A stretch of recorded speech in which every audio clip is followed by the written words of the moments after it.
Hello everyone, and welcome back to X-Ranger. Before we begin, I thought it would be interesting if each of you could leave a comment indicating which part of the world you're joining us from. Also, don't forget to like and subscribe if you're enjoying the episodes.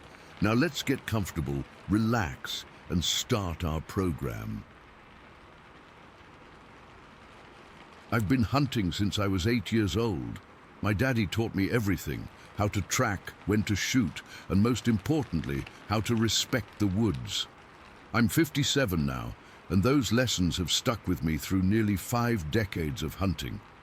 But what happened last Thursday in those state management woods has me questioning everything I thought I knew about the natural world. I'd picked a spot I've hunted dozens of times before, a small state management area about 40 minutes from my house. It's restricted to primitive weapons only, which suits me fine. I prefer my old Thompson center muzzleloader anyway. There's something satisfying about the simplicity of it. One shot, make it count. My left knee's been giving me hell since that construction accident back in 2012, and my right shoulder ain't much better after years of roofing work. The doctors call it occupational disabilities, but I just call it getting old. Either way, it means I can't move through the woods like I used to, so I brought my fold-up chair to set up against a nice pine about 20 feet off this old logging road. I arrived around 2 in the afternoon, knowing the deer wouldn't really start moving until closer to sunset, around 6:30 or so. That gave me plenty of time to get settled and maybe do a bit of exploring.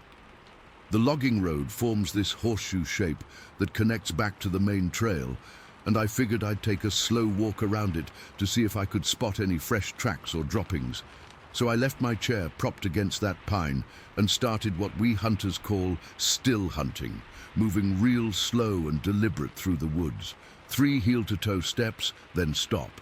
Scan left to right, looking for horizontal lines that don't belong. Nature grows vertical, animals move horizontal. That's what my daddy always said. I'd made it about halfway around the horseshoe when I stopped to scan to my left, and that's when I saw it, just for a split second, about 35 feet away, standing beside this massive pine tree with a vine growing up alongside it.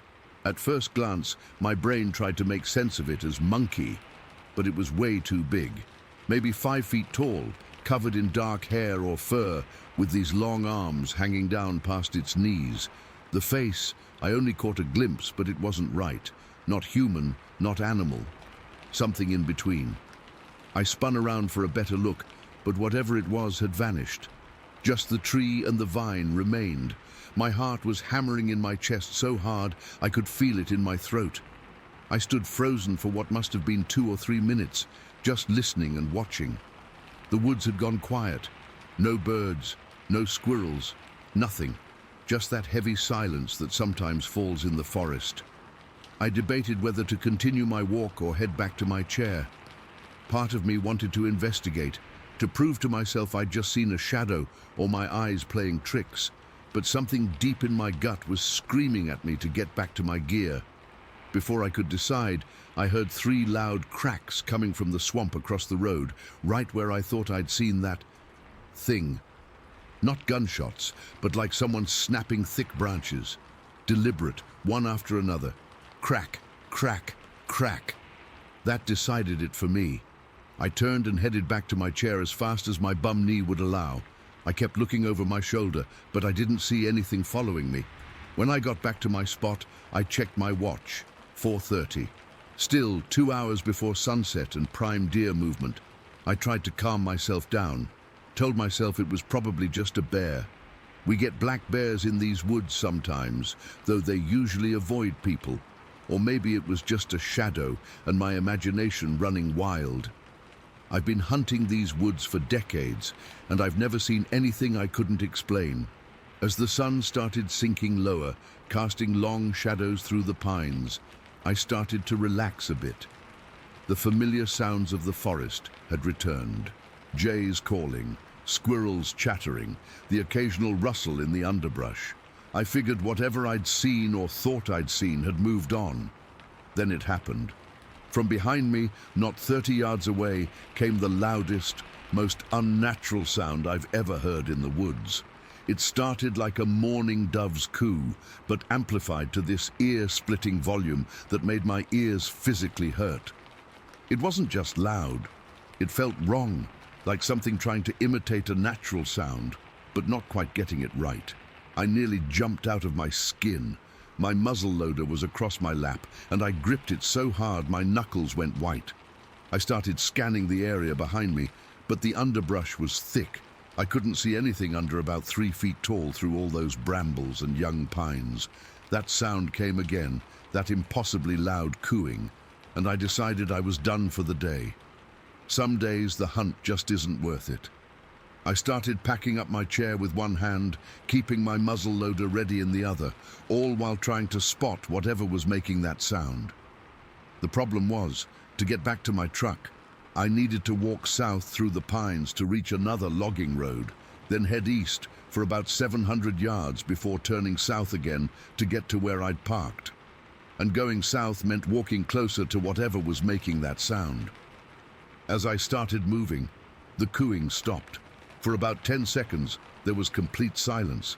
Then it started making a different sound, a chanting almost. Woo, woo, woo, woo. Over and over. It reminded me of when we played cowboys and Indians as kids, that stereotypical hand-over-mouth war cry. But this wasn't a kid playing. It was deep, guttural, and it made the hair on the back of my neck stand straight up. I picked up my pace as much as my disabilities would allow, wincing with each step as pain shot through my knee. The chanting continued, getting louder as I moved south toward the logging road. When I finally reached the road and turned east, I thought maybe I'd get some distance from whatever was making that sound. I was wrong. As I walked east along that logging road, I realized the thing was following me. Not on the road, but just inside the tree line to my right. The pines were thick enough that I couldn't see more than 25 feet into the forest, but I could hear it moving parallel to me. It had this pattern. It would run ahead, and I mean run, crashing through the underbrush like a bulldozer, for maybe 40 or 50 yards. Then it would stop and wait for me to catch up. Each time it moved, I could hear branches snapping under its weight. Not small twigs, but solid limbs that would make that loud crack sound. Then, as I approached, it would start that woo-woo-woo chanting again before running ahead to the next spot. I was terrified. My hands were shaking so bad I could barely hold my muzzle loader. I've been in the woods my whole life, faced down angry boars, nearly stepped on rattlesnakes, even had a close call with a mama bear once. But nothing has ever scared me like this. Something about it felt intelligent, like it was playing with me, testing me. About halfway to my turnoff, I pulled out my cell phone and called my wife. I'm not ashamed to admit I was crying when she answered.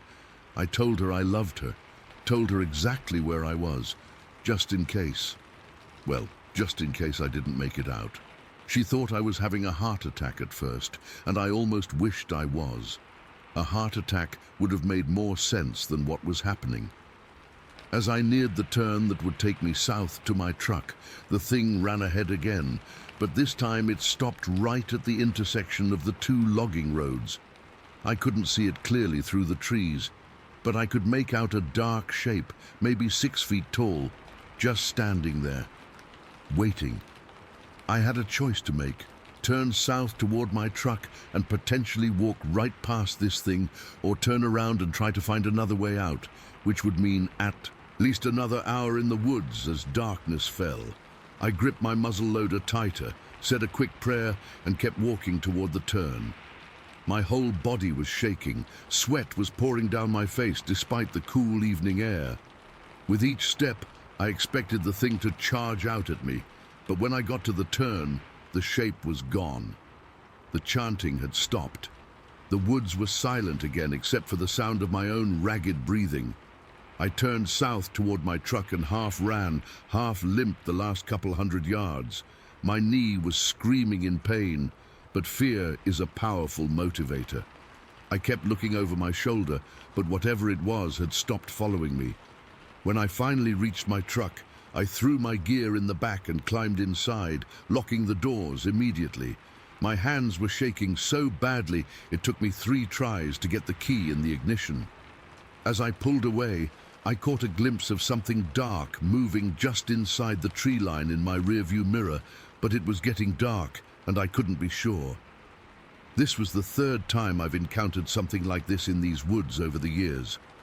The first time was back in 1997, and I wrote it off as exhaustion after a 14-hour hunt.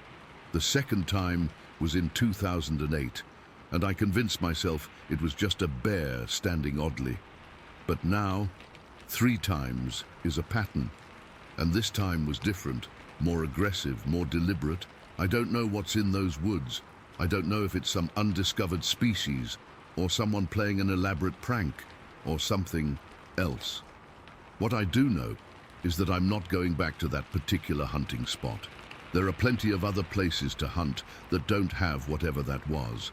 But I've got this feeling in my gut that I haven't seen the last of it.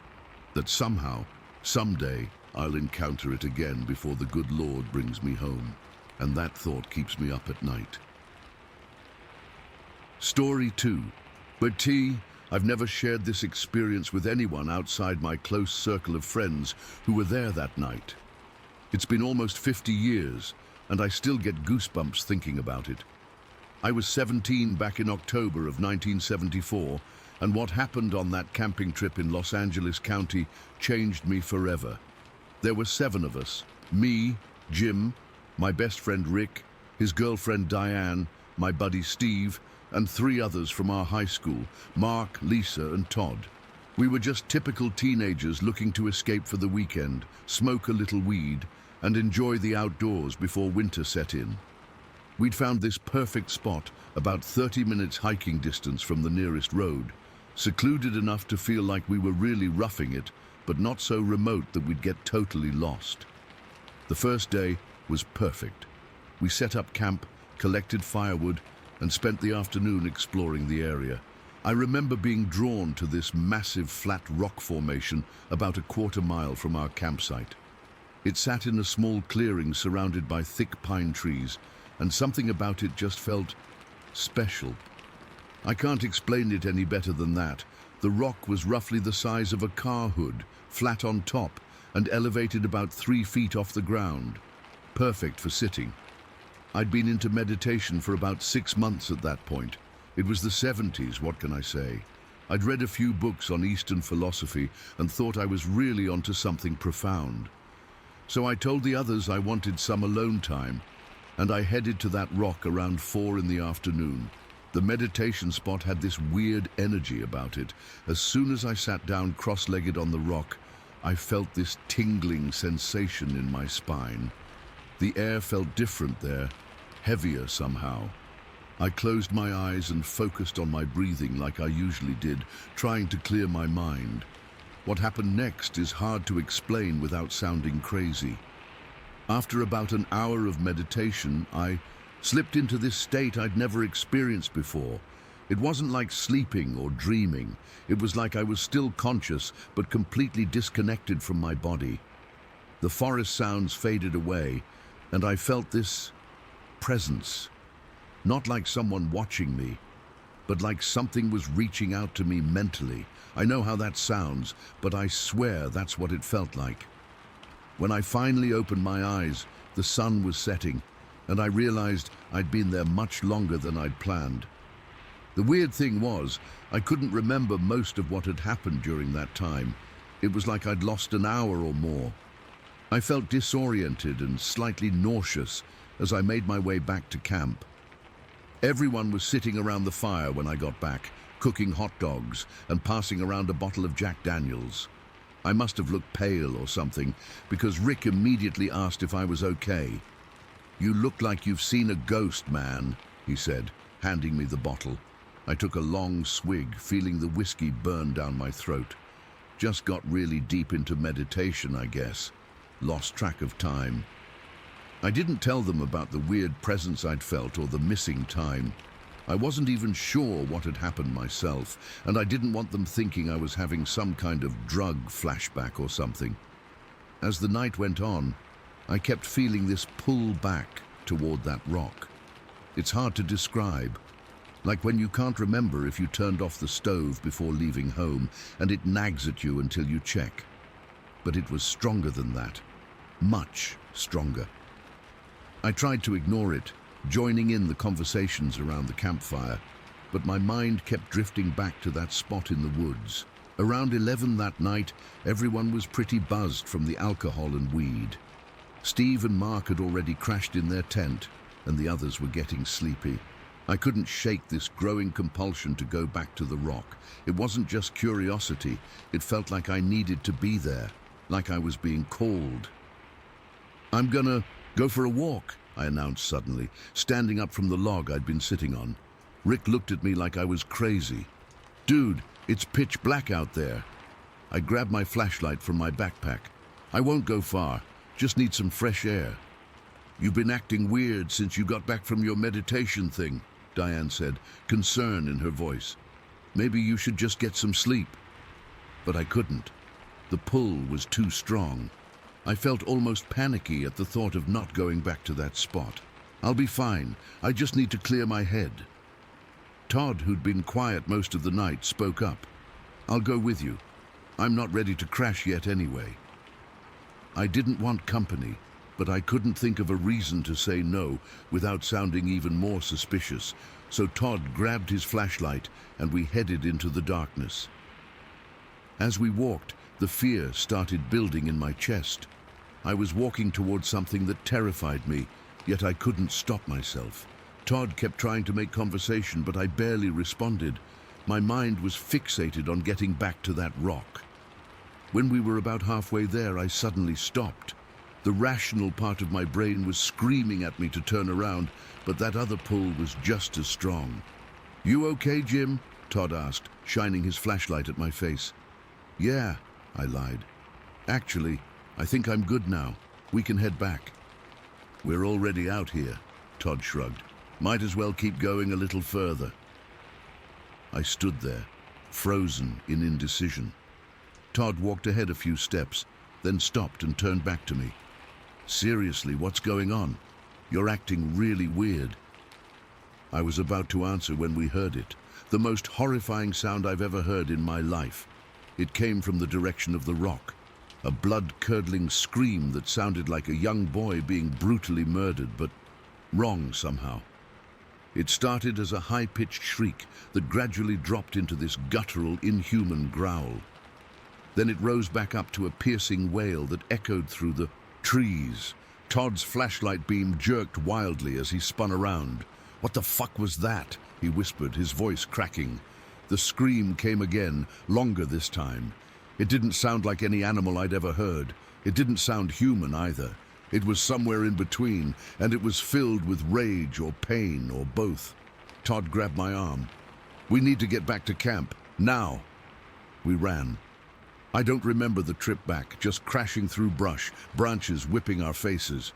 We stumbled into the campsite, gasping for breath. Everyone who was still awake was standing, looking in the direction we'd come from. "You guys heard it too?" I panted. Rick nodded, his face pale in the firelight. "What the hell was that?" The screaming continued intermittently for the next hour. None of us slept. We huddled around the fire, taking turns feeding it to keep it blazing, afraid of what might be lurking just beyond the circle of light. No one suggested investigating. No one suggested going for help. We were miles from the nearest road, and none of us wanted to venture into the darkness. Around 2 in the morning, the screams finally stopped. The silence that followed was almost worse. We sat there, straining our ears, jumping at every snap of a twig or rustle of leaves. Eventually, exhaustion took over, and we dozed off, sitting upright around the dying fire. I woke up just after dawn, my neck stiff from sleeping propped against a log. The others were stirring too, looking around nervously as if expecting to see something watching us from the trees. In the light of day, the events of the night before seemed almost dreamlike, but the fear in everyone's eyes confirmed it had been real. Rick was the first to speak. "We should check it out." No one jumped to volunteer. But eventually 5 of us agreed to go. Rick, Todd, Mark, Steve, and me. Diane and Lisa stayed behind to pack up camp. None of us said it, but we were all thinking the same thing. We needed to leave these woods as soon as possible. The walk to the rock seemed to take forever. We moved slowly, tightly grouped, constantly scanning the forest around us. When we finally reached the clearing, everything looked normal at first. The rock sat there just as I remembered it, sunlight dappling its surface through the tree branches. Then Mark pointed to the ground near the rock. "Look at that." We gathered around what he'd spotted. Pressed into the soft dirt was a single massive footprint. Not a bear print, not a human print, something else entirely. It was huge. I measured it with my handspan, and it came out to about 19 inches long. But the most disturbing thing wasn't the size, it was the shape. It only had 3 toes, 3 massive, clearly defined toes with what looked like claw marks at the tips. "What kind of animal has a foot like that?" Steve whispered. No one answered. We all knew there wasn't any animal in these woods that could make a print like that. We searched the area for other footprints but found nothing, just that single, massive 3-toed impression near my meditation rock. It was as if whatever made it had appeared out of nowhere, left that one mark, and then vanished. We didn't stick around to investigate further. We practically ran back to camp, grabbed our gear, and hiked out of there in record time. No one spoke much on the way back to the car. What was there to say? A week later, I worked up the courage to tell my uncle about what happened. He was a park ranger in a different county and had spent decades in the California wilderness. When I described the footprint and the screams, he got real quiet. Then he told me there had been other reports that fall, hikers hearing similar screams, rangers finding strange tracks, all in Los Angeles County, all with the distinctive 3-toed print. "Some people call it Bigfoot," he said, "but the traditional Sasquatch has 5 toes, just like us. Whatever's leaving these 3-toed prints is something different." He also told me something that still gives me chills. Apparently, there were historical accounts from indigenous tribes in the area about forest spirits that could call to people psychically, luring them away from safety. The stories said these entities would create a special spot, usually a distinctive rock or tree, that would serve as a kind of psychic beacon. To this day, I don't know what happened to me on that rock, or what made those horrific screams, or what left that massive 3-toed footprint. I've researched similar encounters over the years and found enough parallels to know I'm not crazy, but not enough answers to put my mind at ease. I've never gone camping since. I tried once, about 5 years after the incident, but had a panic attack before we even reached the campsite. I can't shake the feeling that if I ever go back into the deep woods, whatever was calling to me that night might find me again. And next time, I might not be able to resist its call. Story 3. I still get chills typing this out, even though it's been over 20 years. I'm not the type of guy who scares easily. I've been hunting since I was 12, served 4 years in the army, and worked construction in some pretty sketchy places. But what happened that winter night in 2001 near Union Creek changed me forever. My son Michael and I were making the drive from Boise to Medford. Michael had just finished college in Idaho and was moving back to Oregon for a job opportunity. We were hauling his non-running Jeep on a car trailer behind my Ford F-250. The trip should have been straightforward, long, but nothing we hadn't done before. We left later than planned, around 4 in the afternoon. The first few hours were uneventful. Just father-son catching up, talking about Michael's new job prospects and my work. We'd been drinking coffee non-stop to stay alert, those big travel mugs from the gas stations. By the time we hit the Southern Cascades, it was well after midnight, and the snow was coming down pretty heavy. Michael had dozed off around midnight, so I was alone with my thoughts, focusing on keeping the truck and trailer steady on the winding mountain roads. The snowplows had been through earlier, but a fresh layer was accumulating. I had to slow down to about 35 miles per hour. The weight of the Jeep on the trailer made every curve a careful calculation. Around 2 in the morning, we were somewhere near Union Creek. If you've never been there, it's basically nowhere, especially in winter. Just miles and miles of tall pines and wilderness. There's a small gas station and ice cream shop right off the highway, but they were closed for the season. The only light came from my headlights cutting through the darkness and the nearly full moon that occasionally peeked through the clouds, casting an eerie glow on the snow-covered landscape. My bladder was about to burst from all that coffee, and I figured I should wake Michael so we could both take a break. I pulled into this small paved parking area across from the closed gas station. There wasn't another car in sight, not surprising at that hour in that location. The nearest town had to be at least 30 miles away. "Hey, wake up," I nudged Michael. "Bathroom break." He groaned and stretched, looking around groggily. "Where are we?" "Near Union Creek, middle of nowhere. Need to take a leak." As I stepped out of the pickup, something felt wrong. I can't explain it any other way. The air felt different, charged somehow. I always carry my .45 pistol on my hip, habit from years of traveling remote areas, but for some reason I reached back into the truck and grabbed my Mossberg 590 shotgun too. Michael raised an eyebrow when he saw me with the shotgun. "Dad, you expecting bears?" I shrugged, trying to play it casual. "Just a feeling." The parking area was covered in about 8 to 10 inches of snow, but the moon had come, out fully now, making visibility surprisingly good. You could see clear across the open field in front of us, all the way to the tree line maybe 100 yards away. The cold bit at my face, and my breath formed clouds in front of me. We walked toward the far end of the parking area, away from the road. The snow crunched under our boots, the only sound in the otherwise silent night. That's when I noticed the hair on my arms and the back of my neck was standing straight up.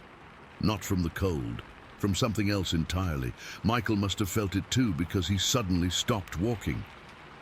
"Dad," he whispered, "do you see that?" At first, I didn't know what he was talking about. Then I saw movement at the tree line. Not just one thing moving, but several. They seemed to materialize out of nowhere, emerging from the trees, moving in this strange pattern, weaving in and out, like they were coordinating with each other. As my eyes adjusted, I could make out 10, maybe 12 figures. They were tall, at least 7 feet, with long, thin limbs and what looked like medium-length gray fur covering their bodies. The way they moved wasn't natural. They were incredibly fast, darting back and forth with an agility that nothing that size should possess. Without thinking, I raised my shotgun and clicked off the safety. Beside me, Michael drew his .45. We didn't speak. We didn't need to. These things were hunting us. I know how that sounds, but there's no other way to describe the feeling that washed over me. It was primal, instinctual. We were prey. As we watched, more of them appeared, mixing among the first group. Some peeled off to the right and left, and with a sickening realization, I understood they were trying to encircle us. They were using tactics, intelligent, coordinated tactics. "Back to the truck," I said, my voice barely audible. "Don't turn your back on them." We began backing up slowly, weapons raised. The creatures were closer now, maybe 50 yards away, and closing the distance with each passing second. I could smell them, a musky, feral odor that carried on the cold air.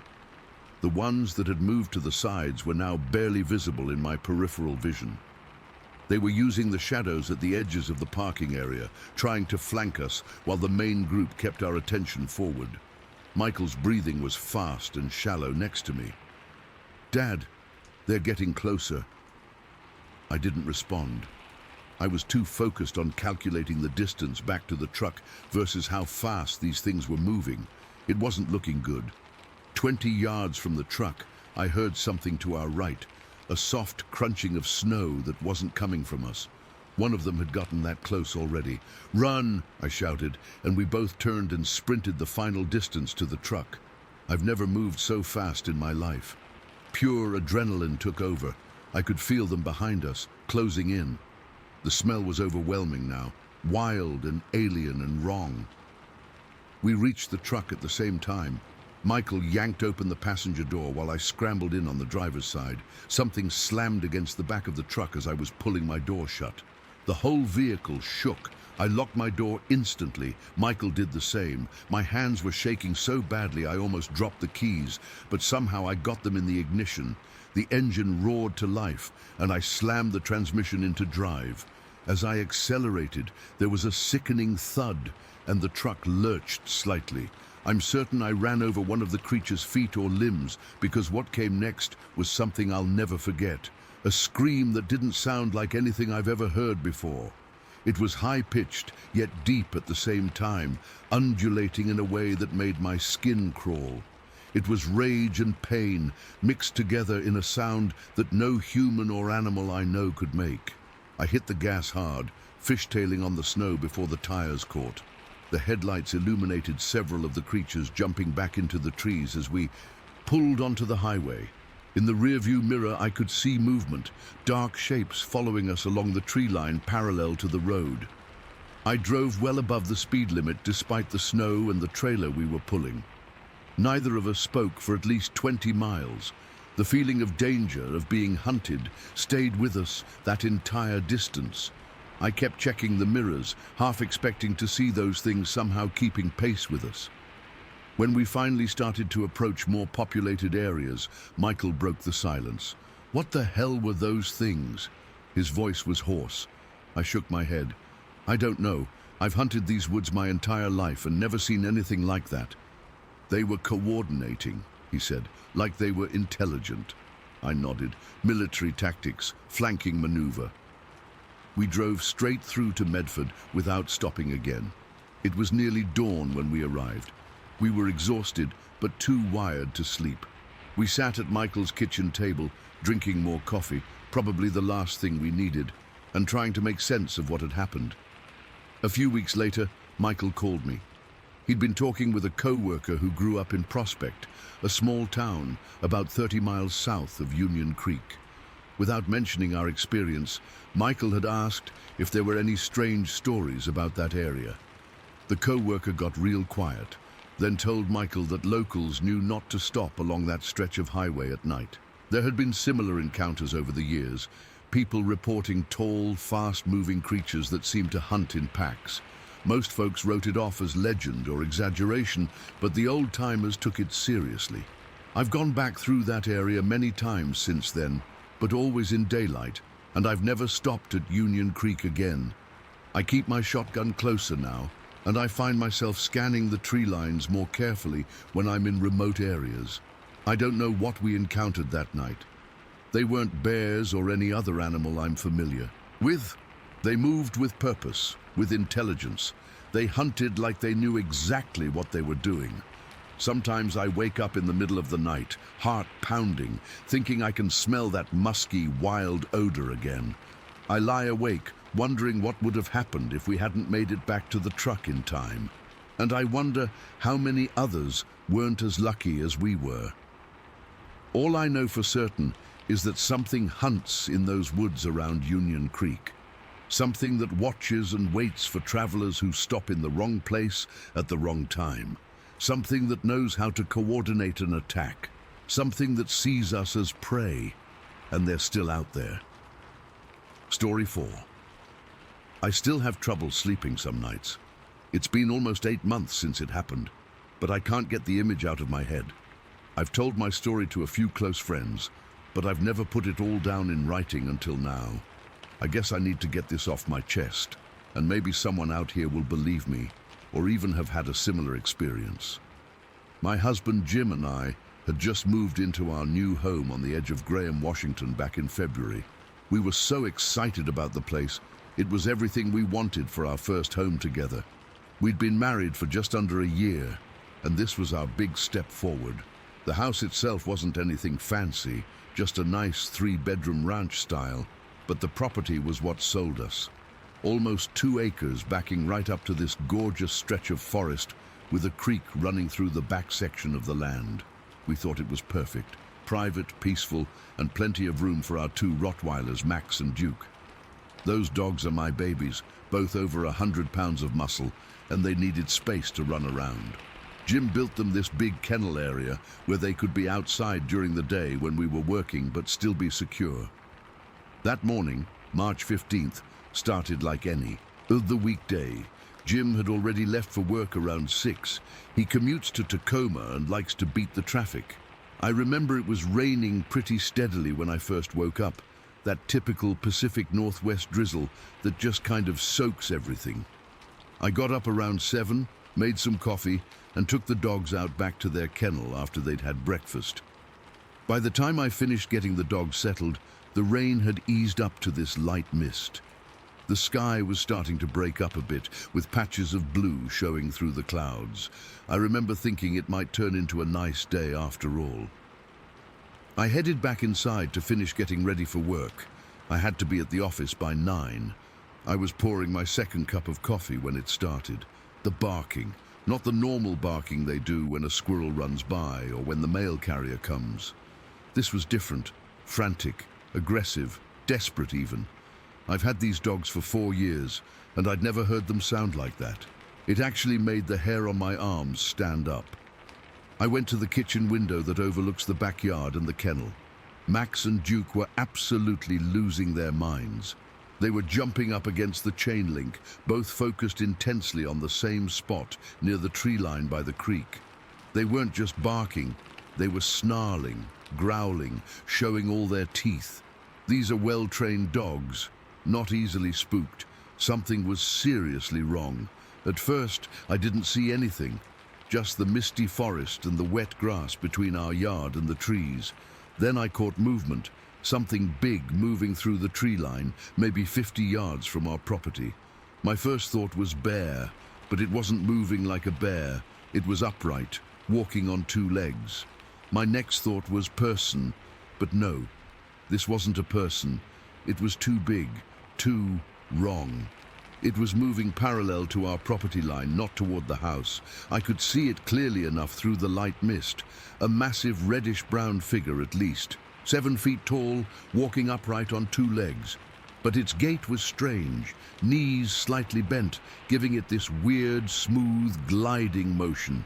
Its arms were long, swinging naturally with each stride, and the top of its head had this distinctive peaked shape.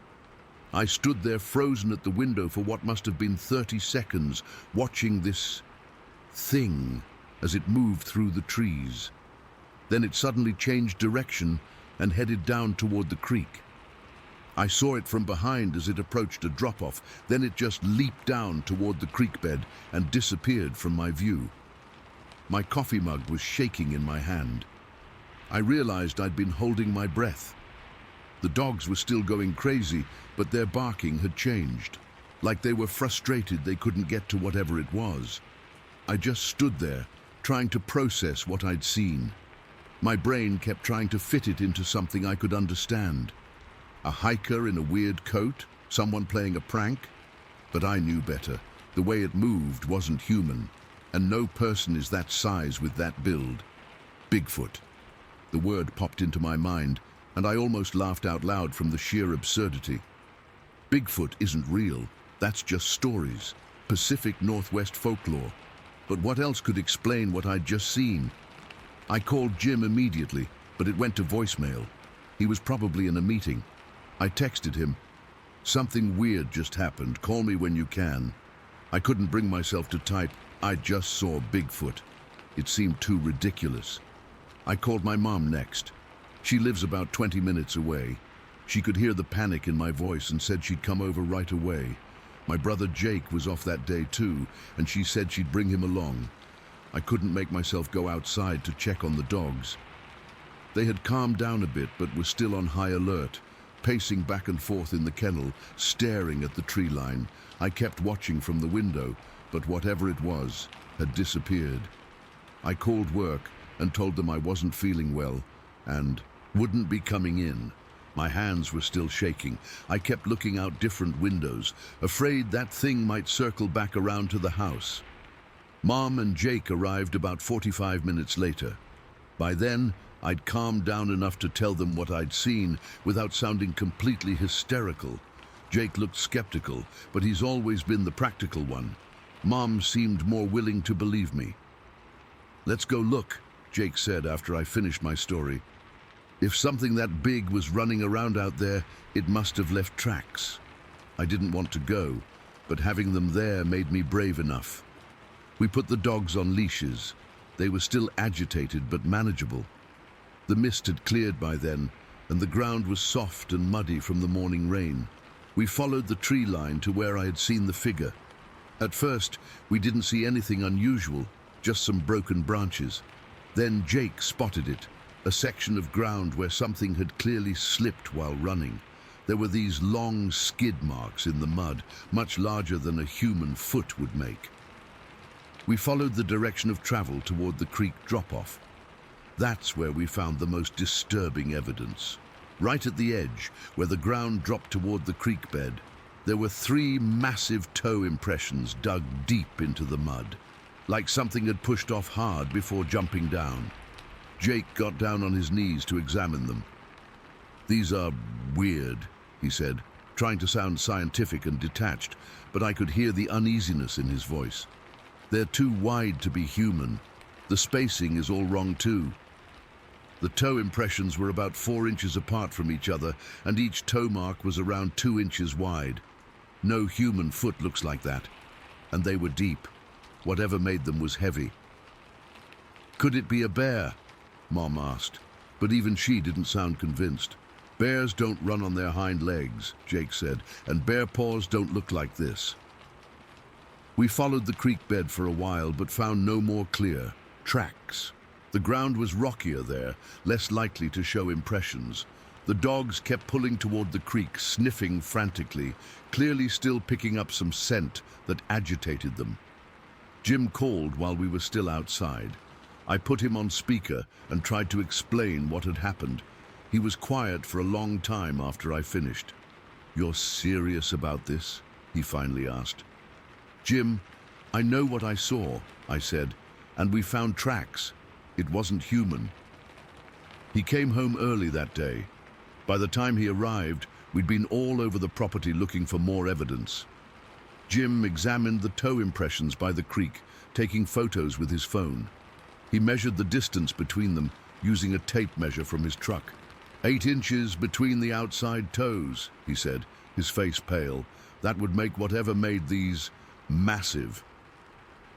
That evening, still shaken, I started searching online for any similar sightings in our area. That's when I found out we weren't the first. About 7 years ago, 2 women driving home from a PTA meeting reported seeing a large creature walking along the road less than a mile from our house. The police report dismissed it as a loose horse, but the women insisted what they saw was walking upright. Then I found a local news article from 3 years back where a greenhouse owner who lives along the river about 2 miles downstream from us reported seeing a large creature with reflective eyes that stood upright and walked down toward the river. People had laughed it off as an overactive imagination. I'm not laughing anymore. I know what I saw. It was real, solid, and absolutely not human. I've lived in Washington my whole life and spent plenty of time outdoors. I know what bears look like, what elk look like, what every normal animal in these forests looks like. This wasn't any of those. We've talked about moving, but this is our dream home. We've installed better security cameras covering the entire property, especially the tree line. Jim bought a bigger gun. The dogs sleep inside now, no matter what. Sometimes at night, when the mist rolls in and settles over the trees, I stand at the window and stare out at the forest. I wonder if it's out there, watching our house the way I watch the trees. I wonder if it knows I saw it. I wonder if it cares. Last week, something triggered our motion sensor lights at the edge of the property around 2 in the morning. The cameras didn't pick up anything clear, just a large, dark shape moving at the very edge of the frame, then disappearing. The dogs went crazy again, that same frantic barking from before. Jim says it was probably just a deer. I know better. That thing is still out there, moving through the mist, watching and waiting, and I have no idea what it wants or if it will ever come closer to our home. I don't expect everyone to believe me. I wouldn't have believed it myself if someone had told me this story 8 months ago. But I know what I saw. I know what's out there in those woods. And now, every misty morning when I look out at that tree line, I can't help but wonder when I'll see the mist runner of Graham again. Story 5. I still get chills thinking about what happened that day. It's been over a decade now, but I can close my eyes and remember every single detail like it happened yesterday. Some things just burn themselves into your memory, you know? It was back in the winter of 2012. I live in Ohio, and we'd been having this weird warm spell in Fayette County, like unseasonably warm, around 60 degrees, which is pretty much unheard of for that time of year. I'm a big outdoors guy, always have been, and I'd been waiting for a good day to go morel hunting. For those who don't know, morels are these amazing wild mushrooms that can sell for a pretty penny, but mostly I just love hunting for them and cooking them up. So when this warm day came along, I figured it was the perfect opportunity. I grabbed my mesh bag, a walking stick and a bottle of water, then headed out to this spot I knew near an old fish and game club. It's this secluded area that not many people know about, which usually means more mushrooms for me. I parked my car in this little gravel pull-off area where the club members used to park, and I remember feeling excited as I headed into the woods alone.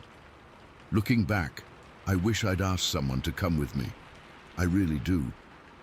The woods were quiet that day, not the peaceful kind of quiet that makes you feel at ease, but a strange, heavy silence that I should have paid more attention to.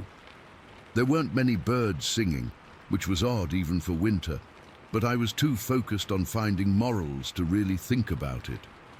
The forest floor was damp from a light rain we'd had the night before, which is perfect conditions for mushroom hunting. I'd been wandering through the woods for maybe an hour, finding a few small morels here and there, nothing spectacular. The light was filtering through the bare trees, creating these dappled patterns on the ground. Under normal circumstances, it would have been beautiful. That's when I first noticed the smell. God, that smell. I've been around dead animals in the woods before. I've smelled all kinds of things out there. But this was different. It hit me like a wall, this overwhelming putrid stench that made my eyes water. It was like rotting meat, sewage, and something else I can't even describe.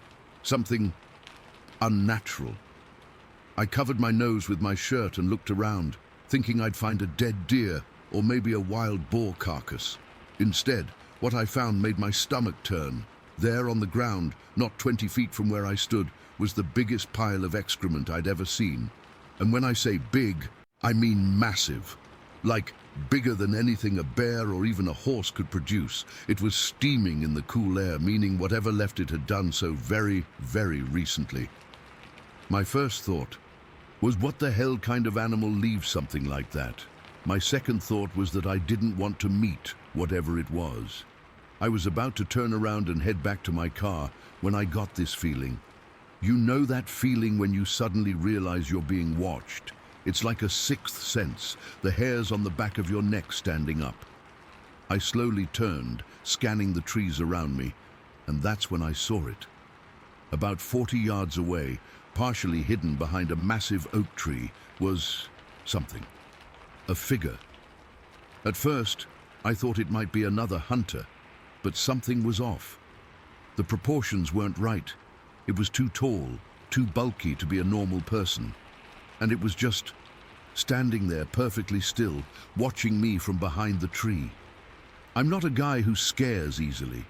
I've encountered black bears while hiking, had close calls with angry wild boars, even found myself face to face with a mountain lion once. But something about this figure made my blood run cold. I can't explain it, but I knew immediately that I was in danger. I didn't want whatever it was to know I'd spotted it, so I pulled out my phone and pretended to make a call. I still remember how badly my hands were shaking as I put the phone to my ear and started talking to no one. "Hey, Yeah, I'm out at the old fish and game club. Found some good morels. Should be heading back in about 20 minutes. Yeah, I'll meet you guys at the parking area. I turned slightly sideways, keeping the figure in my peripheral vision while pretending to be distracted by my conversation. What I saw next still haunts my dreams. Whenever I would turn my face away from the tree, this thing would lean out from behind it to get a better look at me. But the second I turned back toward it, it would duck behind the tree again. It was playing some kind of twisted game of hide and seek, toying with me. During one of those moments when it peered out, I got a slightly better look.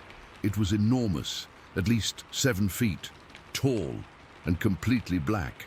Not like African-American black, but like absence of light black, like a silhouette cut out of reality.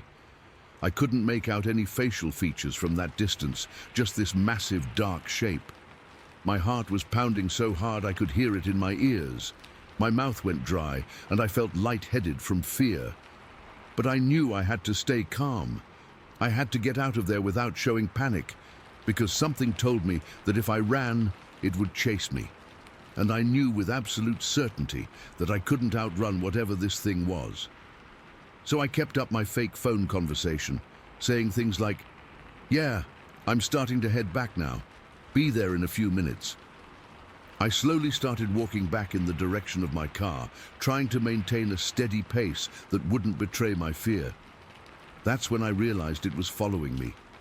It moved from tree to tree, always staying about 30 to 40 yards behind me, always using the trees as cover. But it wasn't making any effort to hide the fact that it was stalking me. It wanted me to know it was there. The way it moved wasn't quite right either. It was too fluid, too smooth for something that size.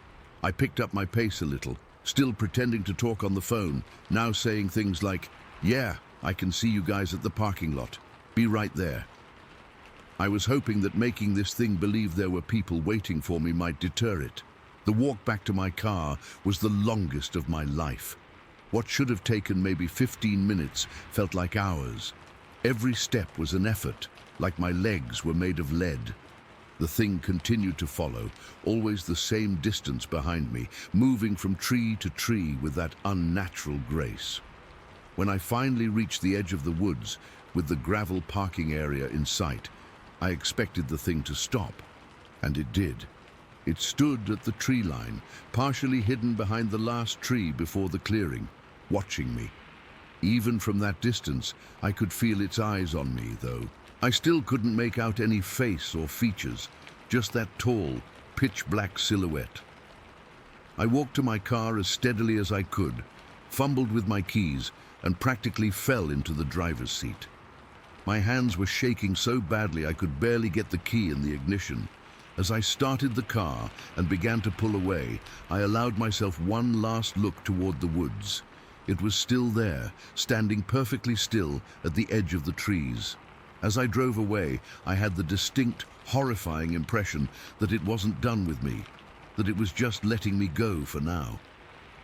The drive home is a blur.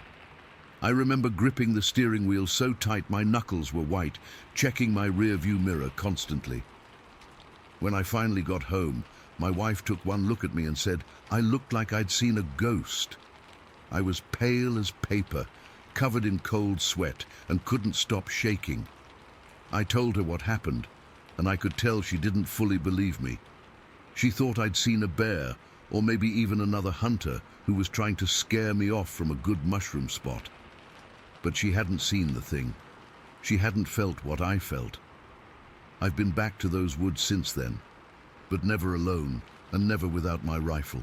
Some of my buddies think I'm overreacting, but they change their tune when we're out there, and I show them that massive oak tree where I first spotted the thing.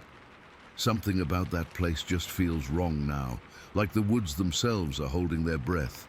I've done research trying to figure out what I might have encountered that day. Bigfoot stories don't match up. This thing wasn't hairy, and it moved all wrong. Some people have suggested it might have been a person in some kind of ghillie suit or hunting gear, but that doesn't explain the inhuman height, the way it moved, or that ungodly pile of excrement. Whatever it was intelligent. It understood the concept of hiding, of stalking prey. It knew enough to stop at the tree line where it might be seen from the road. That's what scares me the most. Not just that it exists, but that it thinks. Sometimes when I'm driving past wooded areas, especially at dusk, I catch myself scanning the tree line. I'm always half expecting to see that black silhouette, watching, waiting. I've never felt comfortable in the woods since that day, and I doubt I ever will again. So that's my story. I don't expect everyone to believe me, and honestly, sometimes I wish I could convince myself it was just a bear or my imagination playing tricks, but I know what I saw. I know what followed me through those woods, and I know that whatever it was, it's still out there. Story 6. I still get goosebumps typing this out. It's been 3 years, but I remember every detail like it was yesterday. I've only told a handful of people. Most think I'm making it up, or that I was just tired and seeing things. But I know what I saw that night. It was mid-October, around 10:30 at night. I was driving back to my parents' place in Sandy Bay after visiting friends in Winnipeg. The drive is about 2 hours, mostly on dark, empty highways, cutting through dense forest and marshland. I'd made this trip dozens of times before, but usually during daylight. That night was particularly dark. No moon, just pitch black except for my headlights. It had been drizzling earlier, so the road was still wet, reflecting my lights in this eerie way. The temperature had dropped to around 40 degrees, and a light fog was starting to form in patches. I remember I was tired but alert enough, sipping on a now cold coffee and listening to a true crime podcast to keep myself awake. My phone was at 20% battery, and I was annoyed because I'd forgotten my charger at my friend's place. The heater in my old Honda Civic was blasting because the car gets freezing in Manitoba autumn nights. I'd just passed the turnoff at St. Rose du Lac and was on Highway 50, the loneliest stretch of the journey. No streetlights, barely any reflectors, just dense woods on both sides. The podcast had just gotten to a tense part when I noticed something in my peripheral vision. About 40 feet ahead on the right side of the road, there was, something. At first I thought it might be a bear digging through trash or maybe a deer that had been hit. Animals on the roadside aren't uncommon in rural Manitoba. But as I got closer, I realized it wasn't moving like any animal I recognized. It was squatting by the shoulder of the road, hunched over something on the ground. In the split second before I had to swerve, I was going about 60 miles per hour, I registered a massive dark shape, much bigger than a bear. My heart jumped into my throat as I yanked the wheel left to avoid hitting it, nearly crossing into the oncoming lane. Thank God there was no traffic. As I swerved past, I instinctively turned my head to look. What I saw in those brief seconds will stay with me forever. It wasn't a bear. It wasn't anything I'd ever seen before except in documentaries or movies. The creature was squatting on its haunches at the edge of the road, holding something in both hands, something bloody that looked like it might have been roadkill, maybe a raccoon or fox. It was eating it, tearing at it. But what froze my blood wasn't what it was doing. It was what it was. The thing was massive, even in its squatting position. Its body was covered in dark, matted hair or fur, not black, more like a deep brown black that absorbed the light from my headlights. Its shoulders were impossibly broad, probably 3 feet across, with a distinct hunch to its upper back. As my car passed, the creature slowly, so deliberately it seemed unnatural, lifted its head to look at me. I caught its face in my headlights and rearview mirror. God, that face. It was covered in the same dark hair, but I could clearly see its features. It had a flat, wide nose, almost like a gorilla, with small, deep-set eyes that reflected my headlights with an amber glow. Those eyes, they weren't animal eyes.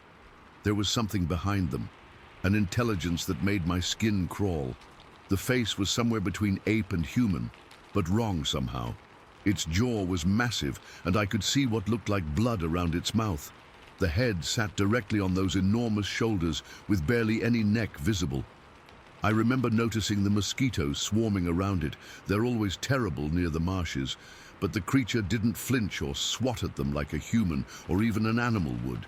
It just stared at me, completely unbothered. What still haunts me is how it showed absolutely no fear of my car.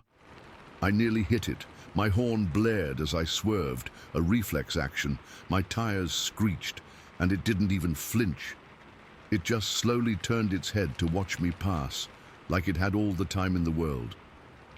I'd driven about 75 feet past when my brain finally processed what I'd seen.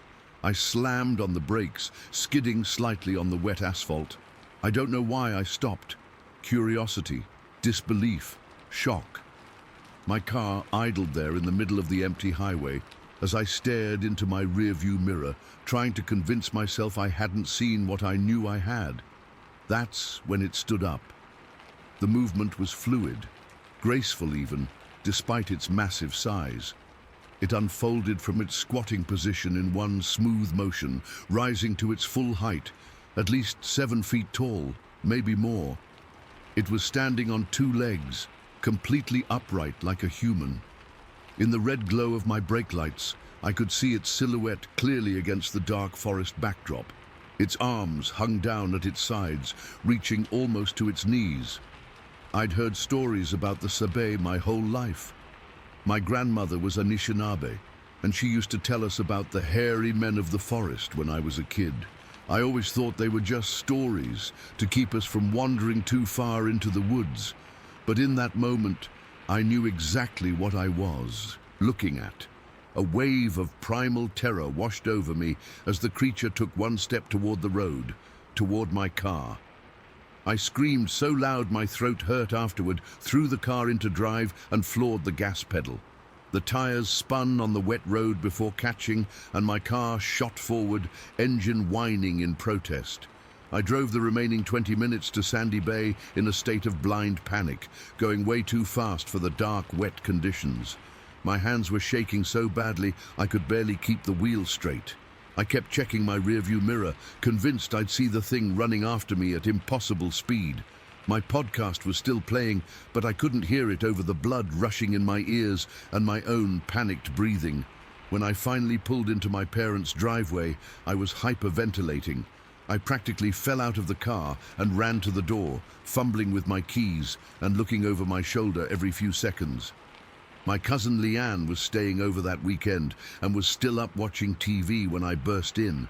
She took one look at me and jumped up from the couch. "Audrey, what happened? Are you okay? Did you get in an accident?" I couldn't even speak properly.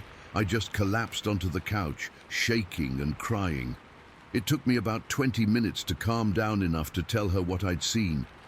I remember her face as I described it. She started out looking concerned, then confused, then skeptical. "Maybe it was just a bear standing up," she suggested when I finished. "They can look really human-like when they stand." "It wasn't a bear," I insisted, still trembling. "I know what bears look like. This was different. It was a Sabe. I swear to God, Leanne." She didn't argue with me, but I could tell she didn't believe me. She just got me a glass of water and sat with me until I calmed down. I don't blame her. I wouldn't have believed it either if I hadn't seen it with my own eyes. I barely slept that night. Every time I closed my eyes, I saw those amber eyes staring at me, that massive body unfolding to its full height. I kept imagining it somehow tracking me to the house, peering in through my bedroom window with those intelligent, inhuman eyes. The next morning, I tried to convince my dad to drive out there with me to look for tracks or evidence, but he just laughed it off. "Adrienne, you were tired. Your mind plays tricks when you're exhausted and driving alone at night." But I know what I saw. It wasn't exhaustion or my imagination. That thing was real. I've spent hours researching Sabe sightings in Manitoba since then. Turns out there have been dozens of reports in that exact area over the years, mostly from indigenous folks who, like me, were dismissed or not taken seriously. The thing that still gives me nightmares isn't just how it looked, but how it acted. the way it watched me without fear, the deliberate, almost human quality of its movements, the intelligence in those eyes. Whatever I saw that night, it wasn't just an animal. It knew exactly what it was doing. I refused to drive that stretch of Highway 50 alone at night anymore. Even during the day, my heart races when I pass that spot. I've told a few more people since then, but I've learned to keep it mostly to myself. People either think you're crazy or attention-seeking when you talk about seeing something like that. But I know what I saw. And sometimes, when I'm lying in bed at night and the wind rustles the trees outside my window, I can't help but wonder if it's still out there, squatting by the roadside, waiting for another late-night driver to pass by. And I wonder if it remembers me the way I remember it. Story 7. I still get chills thinking about what happened that night. It's been 15 years since that camping trip in Arizona, but I remember it like it was yesterday. My brother and I were supposed to just have a simple fishing weekend. Instead, we got whatever the hell that was. It was September 13th, 2008. I remember the date because it was the weekend before my brother's birthday, and we always tried to do something outdoors together around that time. We'd driven up to this national forest in Arizona that afternoon. Nothing fancy, just my pop-up camper, our fishing gear, and enough food and beer for a couple days. We'd been to this area before, knew the good fishing spots, so it was familiar territory for us. We got there around 4 in the afternoon, set everything up, had some beers around the fire, talked about work, we own a small construction business together, and turned in around 11. My brother took the fold-out bed in the back of the camper, and I took the one near the door. Standard camping stuff. Nothing weird at all that evening. I'm usually a pretty heavy sleeper, especially after a few beers, but something jolted me awake at around 2 in the morning. At first, I wasn't sure what it was. The whole camper just shifted, like someone had put their hands on the side of it and pushed. It wasn't violent or anything, just this deliberate movement that made the whole structure rock slightly. I remember lying there for a second thinking maybe it was just the wind, but then it happened again. Push, pause, push, like something was testing the camper. My first thought was that my brother was moving around, maybe getting up to take a piss or something. So I waited for him to settle, but the movement kept happening every 30 seconds or so. Push, wait, push. "Hey, Mike, you moving around back there?" I called out. I heard him grunt and then say, "No, man, I'm trying to sleep. Why? You sure you're not bumping against the wall or something?" "I'm literally just lying here," he said, sounding annoyed now. "What's going on?" I sat up. The camper's moving, like someone's pushing on it. That got his attention. He sat up too, and we both just waited. Sure enough, about 20 seconds later, push. "What the hell?" Mike whispered. "I don't know," I said, reaching for my flashlight. "Could be a bear or something." Mike snorted. "A bear that politely pushes on campers? Wouldn't it be tearing into our cooler outside?" He had a point. We'd secured everything properly. We weren't amateurs. But bears don't typically just nudge campers for fun. "I'm gonna check it out," I said, pulling on my boots. "Chris, are you serious? What if it is a bear?" "Then I'll see it and get back inside. I'm just gonna look." I grabbed my flashlight and the hunting knife I always keep with me on these trips. The pushing had stopped for the moment, but I still felt uneasy. When I opened the door, the night air hit me. Cool, but not cold. Typical for Arizona in September. The campsite was quiet except for the normal forest sounds. Our fire had died down to just embers. I stepped outside and shined my flashlight around the perimeter of the camper. Nothing obvious. No bears, no raccoons, no obvious signs of anything that could have been pushing on our camper. I walked slowly around the entire thing, checking the ground for tracks, looking at the sides for any damage or marks. Nothing. I remember feeling this weird mix of relief and confusion. Relief because there wasn't some giant predator waiting to eat us, but confusion because I knew something had been pushing on the camper. Both Mike and I felt it. I'm not the type of guy who imagines things, especially not something that physical. As I was coming back around to the door, I heard something moving in the trees, maybe 30 yards behind our campsite. Not loud, just the soft sound of underbrush being disturbed. I froze and pointed my flashlight in that direction. Nothing visible, but the sound stopped as soon as my light hit the trees. I stood there for what felt like forever, just listening and scanning with my flashlight. The forest had gone completely silent. Not even crickets were chirping anymore. I'm not ashamed to admit that I felt the hair on the back of my neck stand up. I've been hunting in these woods for years. I know what normal forest sounds are. This wasn't normal. I hurried back inside the camper and locked the door behind me. "Find anything?" Mike asked. "No, nothing obvious," I said, trying to sound calmer than I felt. "But I heard something moving in the trees back there." Mike sat up straighter. "What? Like an animal?" "I don't know. It stopped when I shined the light that way." We both just sat there for a minute, not saying anything. Then we heard it. The howl. Jesus Christ, that sound. I've heard coyotes, wolves, mountain lions, pretty much every predator in these woods. This wasn't like any of them. It started low, almost like a growl, but then it rose into this high-pitched wail that seemed to go on forever. And there was something about the tone of it. It sounded almost deliberate, like it wasn't just an animal call, but something trying to communicate. It came from exactly the spot where I'd heard the movement. "What the fuck is that?" Mike whispered, his face pale in the dim light of the camper. I shook my head. "I don't know." The howl finally stopped, and the forest went dead quiet again. Then, a few seconds later, we heard it again, but this time from a different direction, maybe 100 yards to the east of the first one. And then another one answered from the west.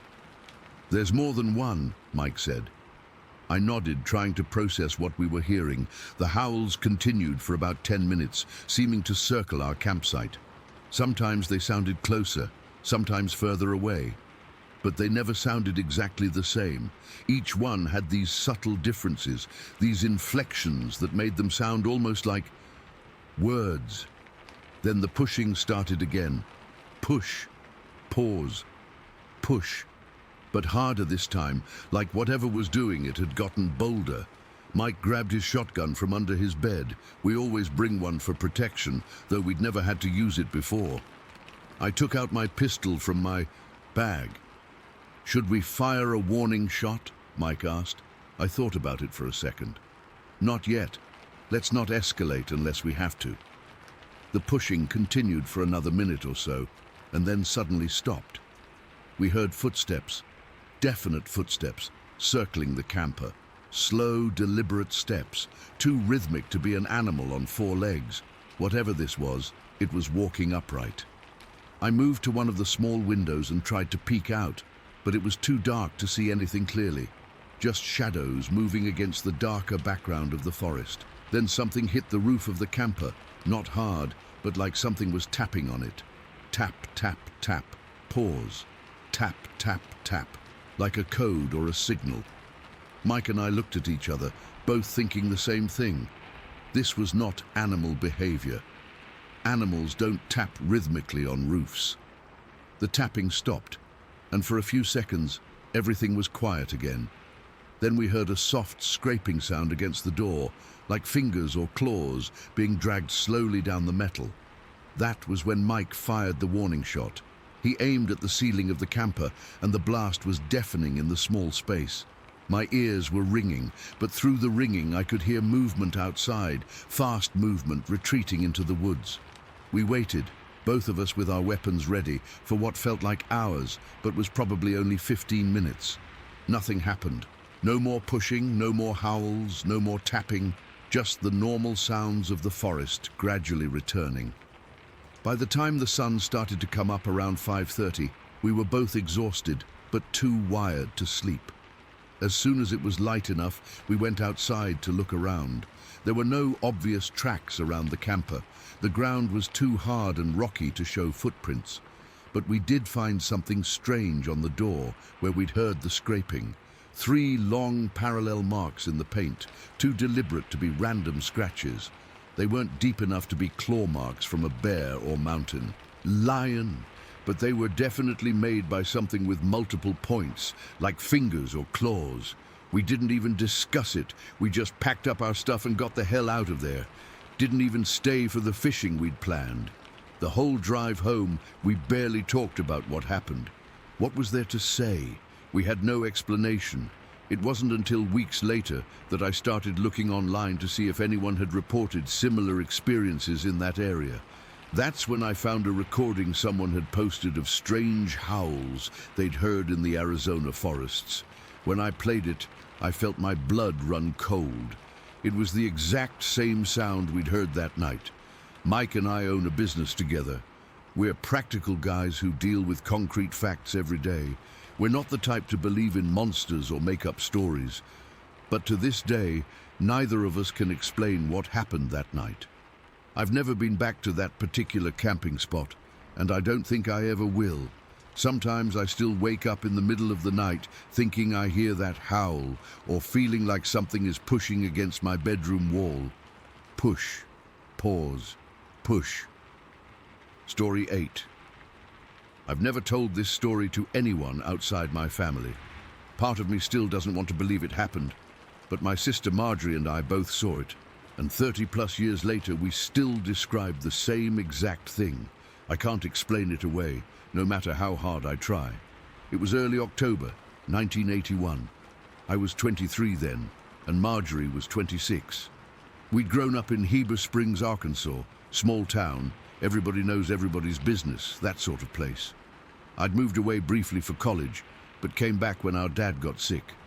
Marge had never left. That night, we'd been over at our friend Lucy's place. Her husband worked on an oil rig and was gone for weeks at a time, so we'd go over, bring some food, watch TV, just keep her company. It wasn't anything special, just catching up, talking about town gossip, watching some sitcom I can't even remember now. We left around 8:30. It was that time of year when the days get shorter fast, so it was already dark out. Not pitch black yet, but that deep blue twilight where everything starts to look a little different, a little strange. I was driving my old Chevy Nova, nothing fancy, but it was reliable. Marge was in the passenger seat, fiddling with the radio, trying to find something other than static. The route from Lucy's back to our place wasn't complicated, but it did involve taking some back roads. Anyone from a rural area knows the kind. Narrow, winding, with barely enough room for 2 cars to pass each other. We turned off the main highway onto Mill Creek Road, which was paved but not well maintained. Then, about 10 minutes later, we needed to turn onto this gravel road that cut through some farmland before connecting to the road our house was on. I remember slowing down as we approached the turn. The headlights swept across the trees and brush, and I spotted the faded wooden sign that marked our turn. Marge was in the middle of telling me something about Lucy's neighbor's divorce when we made the turn onto the gravel road. I hadn't gone more than 1/8 of a mile when it happened. Something darted out from the right side of the road, directly in front of my car. I slammed on the brakes instinctively, and the car skidded slightly on the loose gravel. Marge's hand hit the dashboard as she braced herself. "Jesus Christ!" I remember yelling. "Did you see that?" Marge didn't answer right away. She was staring straight ahead, her mouth hanging open slightly. The headlights illuminated the empty road ahead, but whatever had crossed was already gone. What was that?" she finally whispered. My heart was hammering in my chest. I don't know, but it was big. Too big to be a dog. We sat there for maybe 15 seconds, just breathing hard and staring ahead. Then Marge pointed to the left side of the road. There it is. I looked where she was pointing, and that's when I saw it. Standing at the edge of the tree line, partially obscured by some tall grass, was something I still can't fully explain. It wasn't a bear, It wasn't a person in a costume. It was upright, standing on two legs like a human, but covered entirely in dark hair or fur. In the dim reach of my headlights, I could make out that it was short. I'd guess around 4.5 feet tall, but solidly built. Not like a child at all, more like I don't know, like a miniature adult, I guess, but all wrong. Its proportions weren't human. The arms seemed too long, hanging down almost to its knees. The head sat directly on broad shoulders with barely any neck. And the face. I couldn't make out clear features, just darker spots where eyes should be, watching us. "Marge," I whispered, "what the hell is that?" Before she could answer, the thing moved. And that's what I remember most vividly, the way it moved. It wasn't like anything I'd ever seen before or since. 1 second it was standing there, and the next it was running parallel to the road, moving away from us. But the speed... God, the speed was impossible. It didn't run like a person. It was fluid, almost like it was gliding, but with these powerful, bounding strides. No child could move like that. No adult either. Nothing human moves that way. I had the car idling, and without thinking, I hit the gas and started to follow it, keeping it in the sweep of my headlights. Marge grabbed my arm. "What are you doing?" she hissed. "I don't know," I said, not taking my eyes off the thing. I need to see what it is." We followed it for maybe 50 yards. The road ran alongside a pasture that had an old barbed wire fence separating it from the trees and brush. The fence was about 4 feet high, standard livestock fencing. The thing was running between the fence and the tree line. Then it did something I still can't explain. Without breaking stride, without slowing down at all, it suddenly veered toward the fence. In one smooth motion, no hesitation, no preparation, it leaped. Not at the fence, but over it. Completely cleared it. Didn't even graze the top wire. It was like watching an Olympic high jumper, except this thing wasn't human, and it didn't need a running start or the right technique. It just flew over it, landed on the other side, and kept running without missing a beat. I slammed on the brakes again. Marge and I both watched as it disappeared into the darkness of the pasture, heading toward the distant tree line on the other side. "Did you see that?" Marge's voice was barely audible. "Did you see how it jumped?" I nodded, unable to speak for a moment. My hands were shaking on the steering wheel. "Elaine," she said, turning to me, her face pale in the dim light of the car. That couldn't have been human." "I know," I finally managed to say. We sat there for what felt like forever, but was probably only a minute or two. I kept staring out at the pasture, half expecting the thing to come running back, but there was nothing. Just the empty field, the fence, and the distant line of trees now swallowed by darkness. "We should go," Marge finally said. I put the car in gear, but I was still looking out at where the creature had disappeared. "What do you think it was?" Marge didn't answer right away. Then, so quietly I almost didn't hear her, she said, "It looked like a baby Bigfoot." Under any other circumstances, I would have laughed at her. I was always the skeptical one between us. I didn't believe in ghosts or UFOs or any of that nonsense. But sitting there, on that dark road, with the image of that thing still fresh in my mind, I couldn't laugh. Because that's exactly what it had looked like. I drove us home in silence. We didn't talk about it that night. It was like we both needed to process what we'd seen before we could discuss it. The next morning over coffee, Marge brought it up.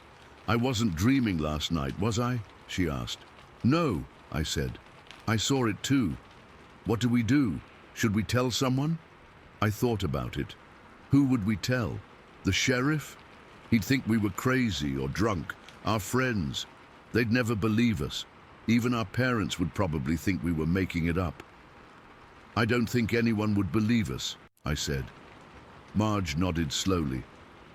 "But we know what we saw." And that was the thing. We did know. As the days passed, I kept expecting the memory to fade or change, to realize it had been a deer or a bear or just some local kid playing a prank. but the image remained crystal clear. The way it moved, the impossible jump, the absolute certainty that whatever we saw that night wasn't human. A week later, I drove back to that same spot in broad daylight. I wanted to see the fence again, to convince myself that maybe it wasn't as high as I remembered, that a person could reasonably jump it. But standing there, looking at it, I knew there was no way. It was a standard 4-foot fence with 3 strands of barbed wire. Even a trained athlete would struggle to clear it without touching it, especially at a dead run in the dark. I walked along the fence line, looking for footprints or broken branches or anything that might explain what we'd seen. There was nothing, just the usual signs of wildlife, deer tracks, rabbit droppings, bird feathers, nothing to suggest that something extraordinary had crossed this path. Over the years, I've tried to find logical explanations. Maybe it was a bear cub, though bears don't run on 2 legs for that distance. Maybe it was some local kid who was exceptionally athletic, though no child could move that fast or jump that high. Maybe it was a trick of the light, though both Marge and I saw the exact same thing. I've heard stories since then, other people in the Ozarks who've claimed to see strange creatures in the woods. Most of them describe adult Bigfoot sightings, 7 or 8 feet tall, massive creatures, but occasionally someone will mention seeing a smaller one, a juvenile, and my blood runs cold because their descriptions match what we saw that night. Marge and I don't talk about it much anymore. What's there to say? We saw something impossible, something that shouldn't exist according to everything I was taught to believe about the world. But it was there, on that gravel road off Mill Creek, moving with a speed and grace that still haunts my dreams. I've never gone back to that spot at night. I've never told this story to anyone who wasn't family. Even now, writing this down, part of me feels foolish. But another part knows with absolute certainty that what we saw was real. The last time Marge and I discussed it was about 5 years ago. We were having Christmas dinner, and somehow the conversation turned to strange experiences. Our husbands were talking about weird coincidences they'd experienced, and Marge caught my eye across the table. She didn't say anything, but I knew she was thinking about that night. Later, when we were alone in the kitchen, she asked me, "Do you ever think about it?" I didn't have to ask what she meant. Sometimes, I admitted, especially when I'm driving those back roads at dusk. I've tried to convince myself it wasn't real, she said, that we both just, I don't know, hallucinated or something. But we didn't, I said. She shook her head. No, we didn't. That's the thing about experiencing something you can't explain. It changes you. It opens up this crack in your understanding of the world, and you can never fully close it again. I still go about my life. I still live in the same area. I still drive those country roads. But there's always this awareness now, this knowledge that there are things out there that don't fit into neat, explainable boxes. I don't know what we saw that night in 1981. I don't know if it was really a juvenile Bigfoot or something else entirely, but I know it was real, and I know it wasn't human. And sometimes, when I'm driving at twilight and the shadows start to deepen along the roadside, I can't help but scan the tree line, wondering if I'll catch another glimpse of something that shouldn't exist. Story 9. Nah, I've never been the type to believe in the supernatural or unexplained. 22 years in special forces will beat that kind of thinking out of you pretty quick. When you've seen what humans are capable of doing to each other, ghosts and monsters seem pretty tame by comparison. But what happened to me back in May of 2001 has haunted me for years. I've told this story to exactly 3 people. My ex-wife, probably part of why she's my ex, my old unit buddy Travis, and my current therapist. I'm only sharing it here because Travis suggested this forum might be the only place where people wouldn't immediately think I'm crazy or suffering from PTSD. It was a Tuesday, unseasonably warm for that time of year in British Columbia. I'd recently retired from active duty and was trying to figure out what civilians actually do with their time. I'd bought a decent pickup and was exploring Chilliwack Lake Provincial Park, thinking about maybe leading wilderness survival courses for corporate types who wanted to feel rugged for a weekend. The area is beautiful, dense forest, mountains, pristine lakes. But it's also isolated as hell once you get past the main campgrounds. I was scouting some back routes and potential sites, taking my time driving along Lake Road. Most folks don't realize there are prison work camps out that way, minimum security facilities where they have inmates doing forestry work. You'll occasionally see crews in their bright orange jumpsuits, clearing brush or maintaining trails. I was about 11 miles past the last work camp, where the road gets rough, and most tourists turn back. Windows down, enjoying the silence, making mental notes about potential teaching sites. The only sound was my tires crunching over gravel and the occasional bird. The road curved alongside a northern tree line that ran parallel for about half a mile. That's when I spotted what I initially assumed was an escaped prisoner. About 200 yards ahead, walking along that tree line, was a tall figure in what looked like dark coveralls. My first thought was that an inmate had managed to change clothes and make a run for it. Being ex-military, I wasn't particularly concerned for my safety, but I did slow down to assess the situation. As I got closer, maybe 100 yards away, I realized something was off about the way this person was moving. The stride was too long, too fluid, and it was tall, unusually tall. Still, I figured it was just a very large man. I slowed my truck further, not wanting to spook someone who might be desperate. That's when it happened, something I still can't process logically to this day. This figure, without breaking stride or showing any signs of effort, made a perfect 90-degree turn away from the road and toward the forest. Not a gradual turn like a normal person would make. It was like watching someone on rails, a precise right angle that no human joint configuration should allow at that speed. There was no stumble, no adjustment, nothing. 1 second moving parallel to the road, the next second moving perpendicular into the trees. But that wasn't even the strangest part. The speed changed instantly. Whatever this was accelerated from a casual walk to what must have been 20 miles per hour in a single stride. No build-up, no leaning forward like a sprinter.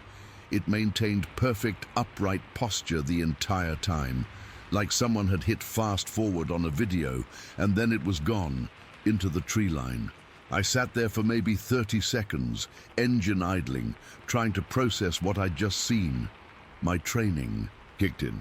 You don't spend 2 decades in special operations without developing certain instincts. I pulled over, grabbed my knife, wish I'd had my sidearm, and got out. The forest was dead silent. Not just quiet, silent in that unnatural way that makes the hair on your arms stand up. No birds, no insects, nothing. I approached the spot where the figure had entered the trees. The ground at the edge of the forest was soft from recent rain, but there were no footprints. None. Just a few bent branches about 7 feet up where something had pushed through. Using my knife, I marked the height on a horizontal branch where the disturbance began. Later, when I measured it against my own height, I'm 6'1", I calculated that whatever went through there was at least 7'4". I'm not ashamed to admit I felt genuine fear at that moment. Not the kind of fear you feel when bullets are flying. That's different. That's adrenaline and training. This was primal, every instinct telling me to get back in my truck. But training overrides instinct, so I stepped into the forest. The silence was oppressive. 20 feet in, I stopped and listened. Nothing was moving in these woods, nothing at all, but I could feel something watching me. Again, not being dramatic, situational awareness kept me alive in places like Afghanistan and Somalia. The sensation of being observed was overwhelming. I moved forward another 30 yards, eyes scanning for broken vegetation or signs of passage. There was almost nothing. A creature that size should have left a clear trail, especially moving at that speed. But all I found were occasional broken twigs at that same 7-foot height. Whatever this was, it moved through dense forest without disturbing much of anything. After about 15 minutes of cautious tracking, the trail simply vanished. No sign of continuing forward, no indication of changing direction. It was as if this thing had just ceased to exist. The forest remained unnaturally quiet. I made my way back to my truck, constantly checking over my shoulder. I don't scare easily, but something about this felt deeply wrong. Not dangerous in the way an ambush feels dangerous, but wrong in a way I couldn't articulate. I decided to drive back to the nearest work camp and report what I'd seen, thinking it might still be an escaped prisoner despite the odd behavior. The guard station was manned by a bored-looking correctional officer named Peterson, saw his nameplate. When I told him I might have spotted an escapee in dark coveralls, his reaction wasn't what I expected. He didn't reach for a radio or look alarmed. He just sighed and asked, "Where exactly did you see this?" I described the location, and he nodded like he'd heard this before. "Was it moving weird?" he asked. That question sent a chill through me. "What do you mean by weird?" He shrugged. "Just asking. We get reports sometimes." "Reports of what?" "People seeing men where there shouldn't be any men." He was being deliberately vague, which only unsettled me more. "Do your inmates wear black coveralls?" I asked.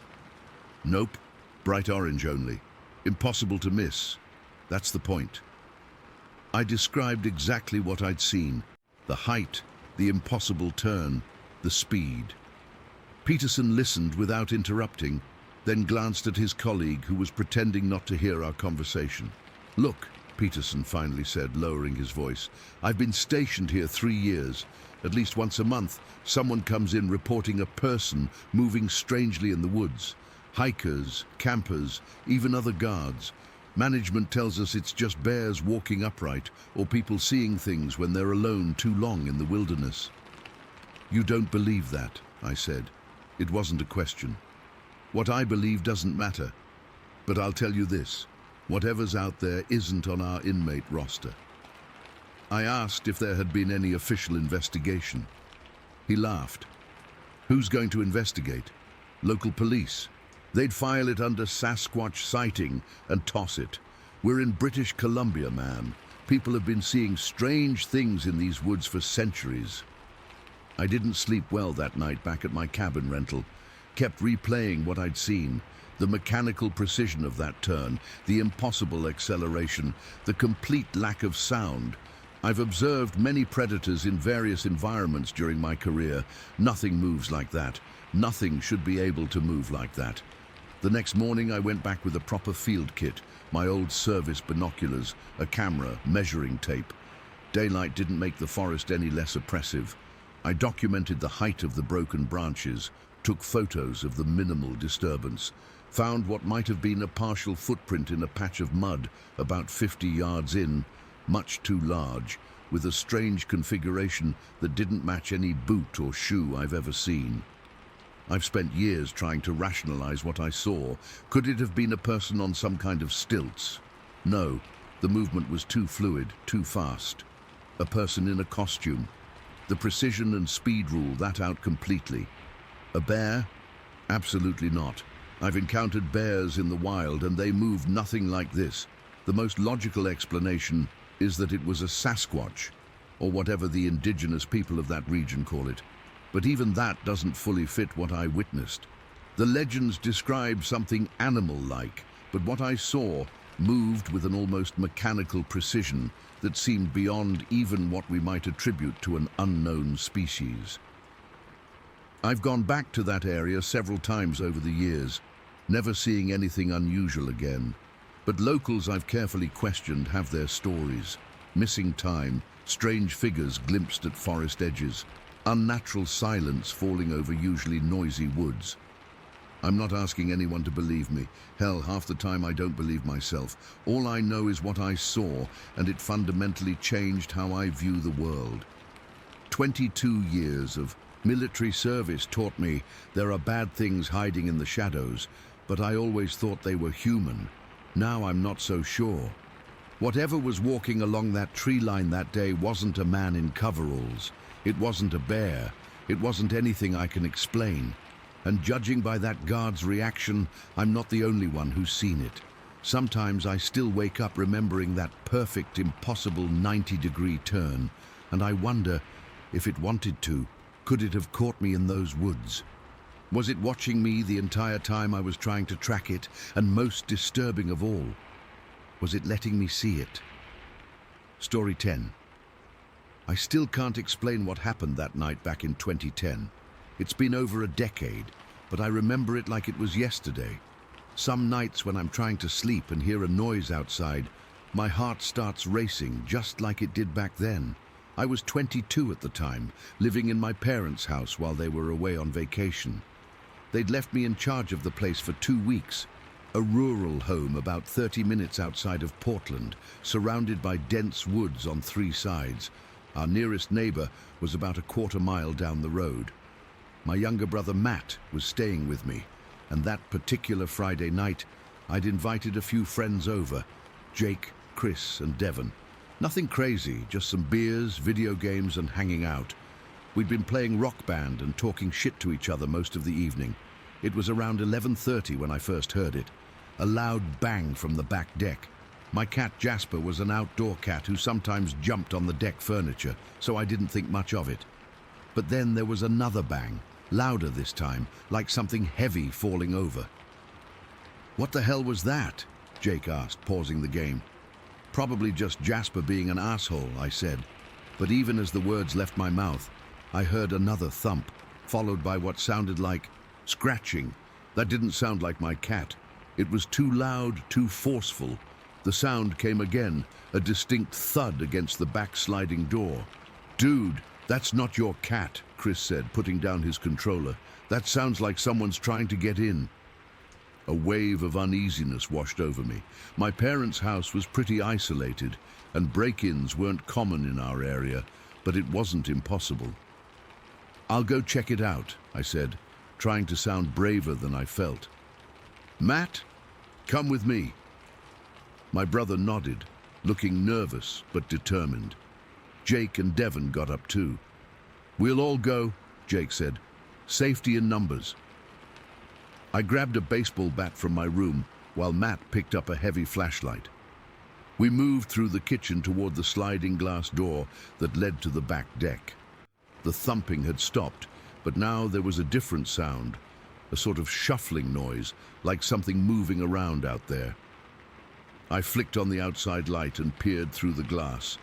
The deck appeared empty, but the motion-activated light was on, which meant something had triggered it. "I don't see anything," I whispered. "Open the door," Chris urged from behind me. "But be careful." With a deep breath, I slid the door open and stepped onto the deck, the others following close behind. The night air was cool and damp, typical for an October in Oregon. Everything looked normal at first glance. The patio furniture was in place, nothing seemed disturbed. Then we heard it, a rustling sound coming from the edge of the yard where it met the tree line. We all froze, straining to see in the dim light. The deck light only illuminated part of the yard, leaving the edges in shadow. "There's something there," Matt whispered, pointing toward a large oak tree about 50 feet from the deck. At first, I couldn't make out anything except darkness. Then I saw it, a large, hunched shadow crouching near the base of the tree. My blood ran cold. Whatever it was big. Way too big to be a raccoon or a coyote, the usual wildlife visitors. "What the fuck is that?" Devon whispered, his voice trembling slightly. Before any of us could answer, the shadow moved. It slowly rose up from its crouched position, and my stomach dropped as I realized how tall it was. 6 feet, 7 feet. It kept rising until it had to be at least 8 feet tall, maybe more. Its silhouette was bulky and somehow wrong, not quite human in its proportions. For a few seconds, it just stood there at the edge of the yard, as if watching us. I couldn't make out any features in the darkness, just its massive outline against the tree line. The moonlight was bright enough that night that I could tell this thing was real, not just a trick of shadows. Then it moved, and holy shit, it moved fast. In a burst of speed that seemed impossible for something so large, it bolted across my parents' lawn. Its movement was strange, not quite running on all fours, but not fully upright either. It splashed through a mud puddle near the garden, and I heard the distinct sound of water being displaced as it charged past. It disappeared up my neighbor's gravel driveway, the sound of stones crunching under its weight fading into the distance. A few seconds later, I spotted Jasper tearing across the yard in the opposite direction, clearly terrified. "Did you guys see that?" I managed to say, my voice barely audible. "What the fuck was that thing?" Jake stammered. His face had gone completely white. "I don't know, but we need to get back inside," Matt said, already backing toward the door. We hurried inside, locking the sliding door behind us. My hands were shaking so badly I could barely turn the lock. Once inside, we all started talking at once. "That was no fucking animal. Did you see how fast it moved? It had to be like 8 feet tall." After the initial shock wore off, we tried to rationalize what we'd seen. Maybe it was a bear. But bears don't run like that, and they're not that tall when standing. A person in a costume. But no human could move that quickly or be that size without some kind of stilts, and no one could run that fast on stilts. "We need to go check it out," Chris said after we'd calmed down a bit. "Are you insane?" Devon replied. "I'm not going back out there." "We can't just sit here," Chris argued. "What if it comes back?" My heart was still pounding, but curiosity was starting to override my fear. Whatever that thing was, it had been in my parents' yard, and I needed to know what we were dealing with. "I'll go," I said, "but not alone." In the end, Chris, Jake, and I decided to head out to investigate, while Matt stayed behind to watch the house. We armed ourselves with whatever we could find. I had my baseball bat, Chris took a heavy flashlight, and Jake grabbed a kitchen knife. Looking back, if it had been something dangerous and human, those might have helped. Against what we'd seen, probably useless. We went out the front door this time, stepping cautiously onto the porch. The night seemed eerily quiet now, with no sounds except the distant hooting of an owl. We made our way around the side of the house to where the thing had disappeared up the neighbor's driveway. The gravel driveway stretched about 200 yards through a wooded area before reaching my neighbor's house. We stood at the entrance, shining our flashlights up the dark path. The beams only penetrated about 30 feet before being swallowed by darkness. "I don't see anything," Jake whispered. "Should we go up the driveway?" Chris asked. The thought of walking up that dark path made my skin crawl. "Let's just check around here first," I suggested, sweeping my flashlight across the ground. We examined the area where we'd seen the creature cross through the mud puddle. In the beam of the flashlight, I could see that the water had been disturbed, splashed out onto the surrounding grass, but the muddy ground was too rocky to hold any distinct prints. We stood there in silence, listening. That's when we heard it, a low, deep growl coming from somewhere in the darkness beyond our flashlight beams. It wasn't like any animal I'd heard before. It was followed by a heavy breathing sound, almost like groaning. "Did you hear that?" I whispered, my voice catching in my throat. Jake nodded, his eyes wide with fear. "It's still out here." The sound came again, closer this time. It was hard to pinpoint exactly where it was coming from. It seemed to surround us, echoing slightly in the night air. "We need to go back," Chris said urgently. "Now!"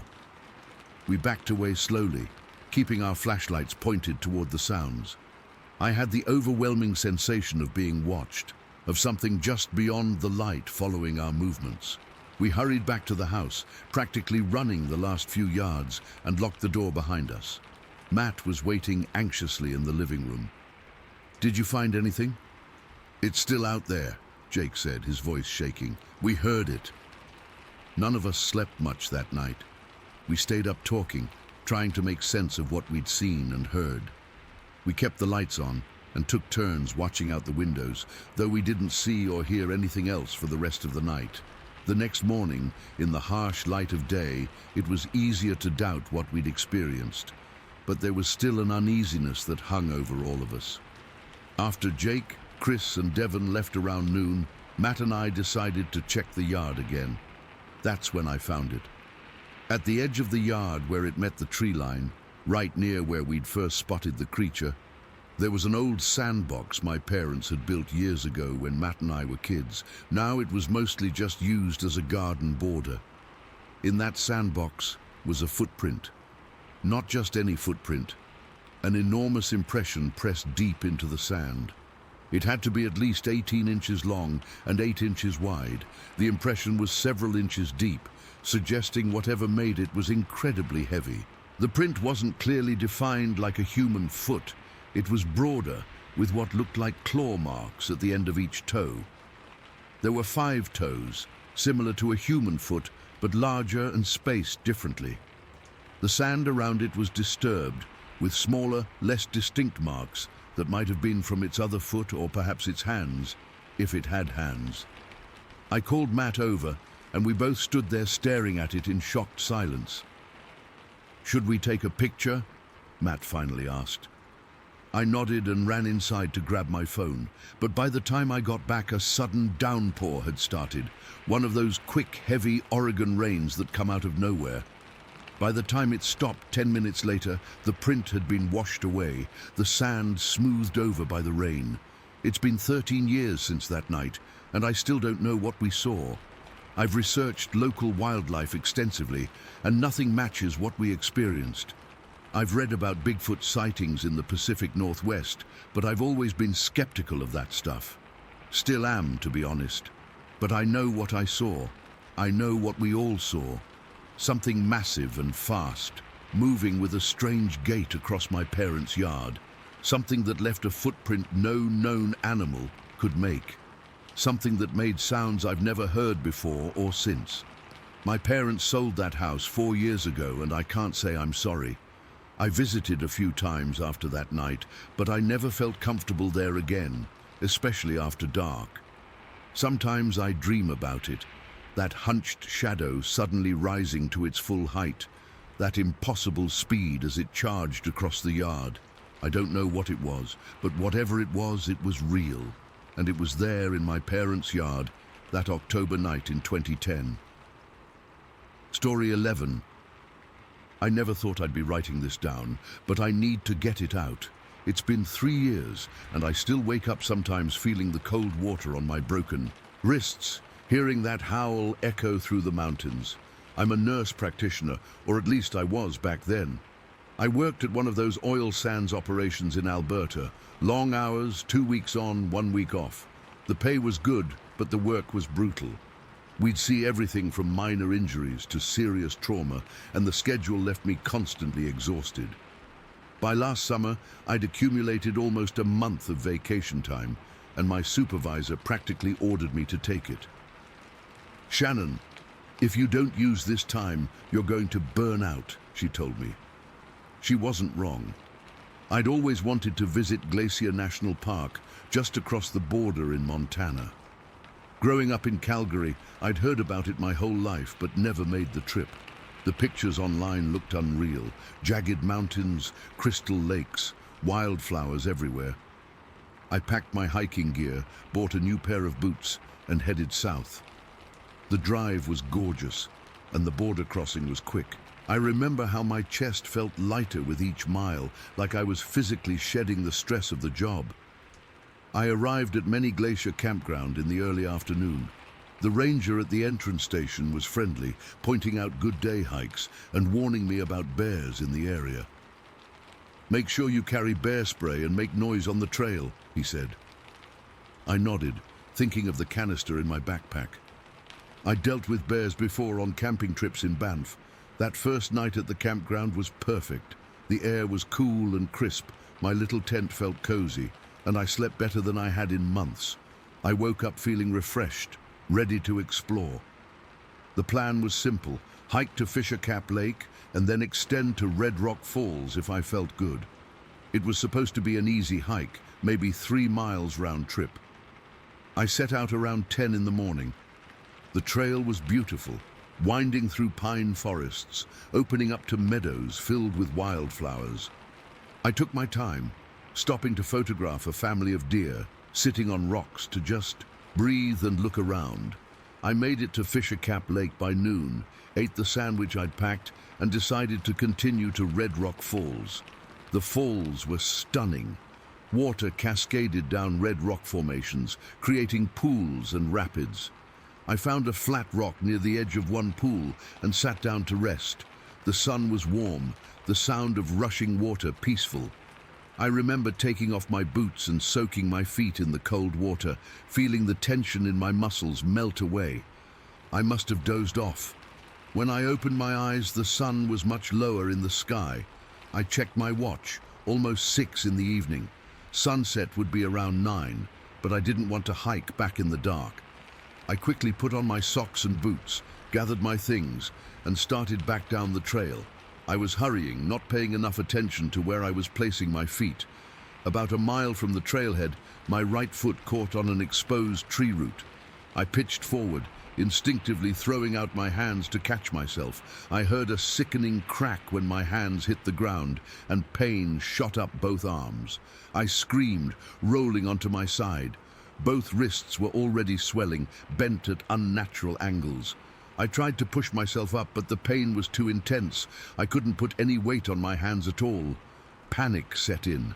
I was alone on the trail, at least an hour before sunset, with no way to stand. I tried to call out for help, but the roar of the falls in the distance drowned out my voice. I had no cell service, no way to call for help. I tried to calm myself, to think like the medical professional I was.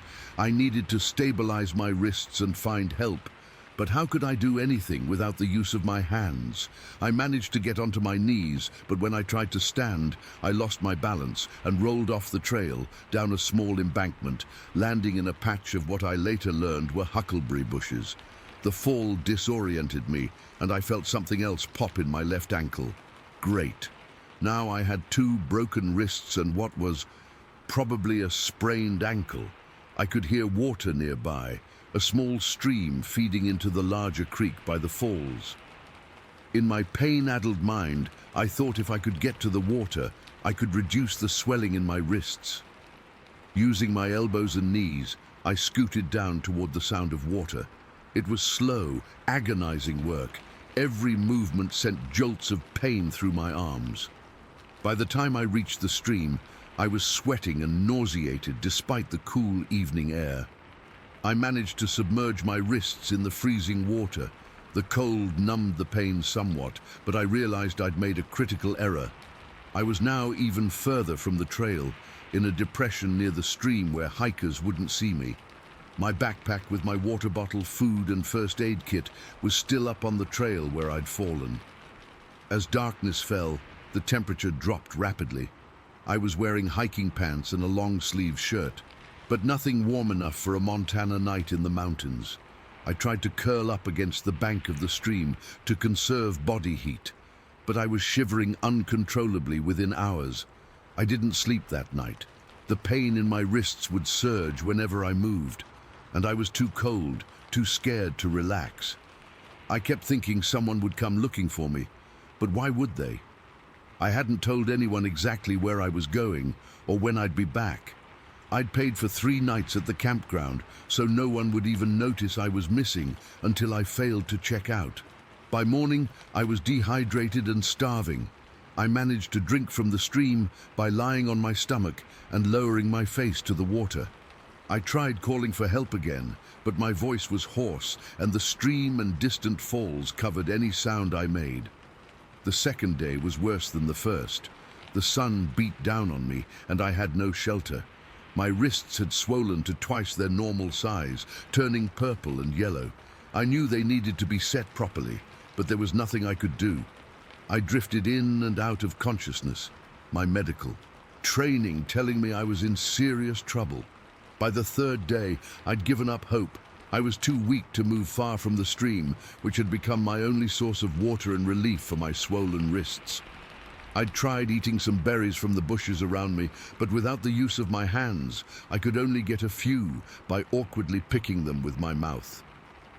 That evening, I saw a small red fox watching me from across the stream. It stood there, tilting its head, curious but cautious.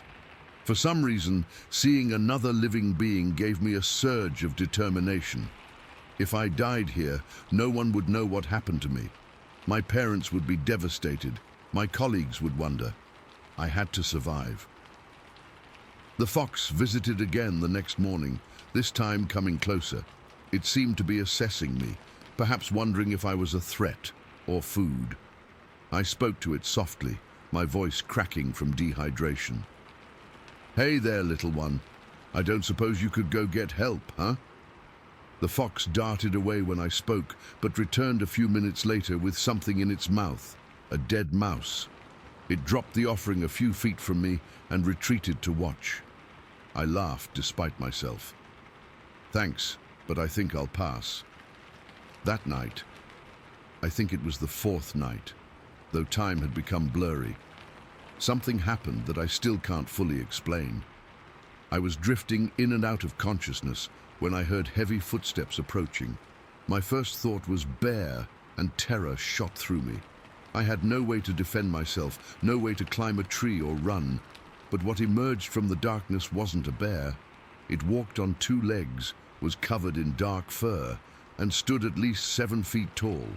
In the dim moonlight, I could make out a face that was neither human nor fully animal.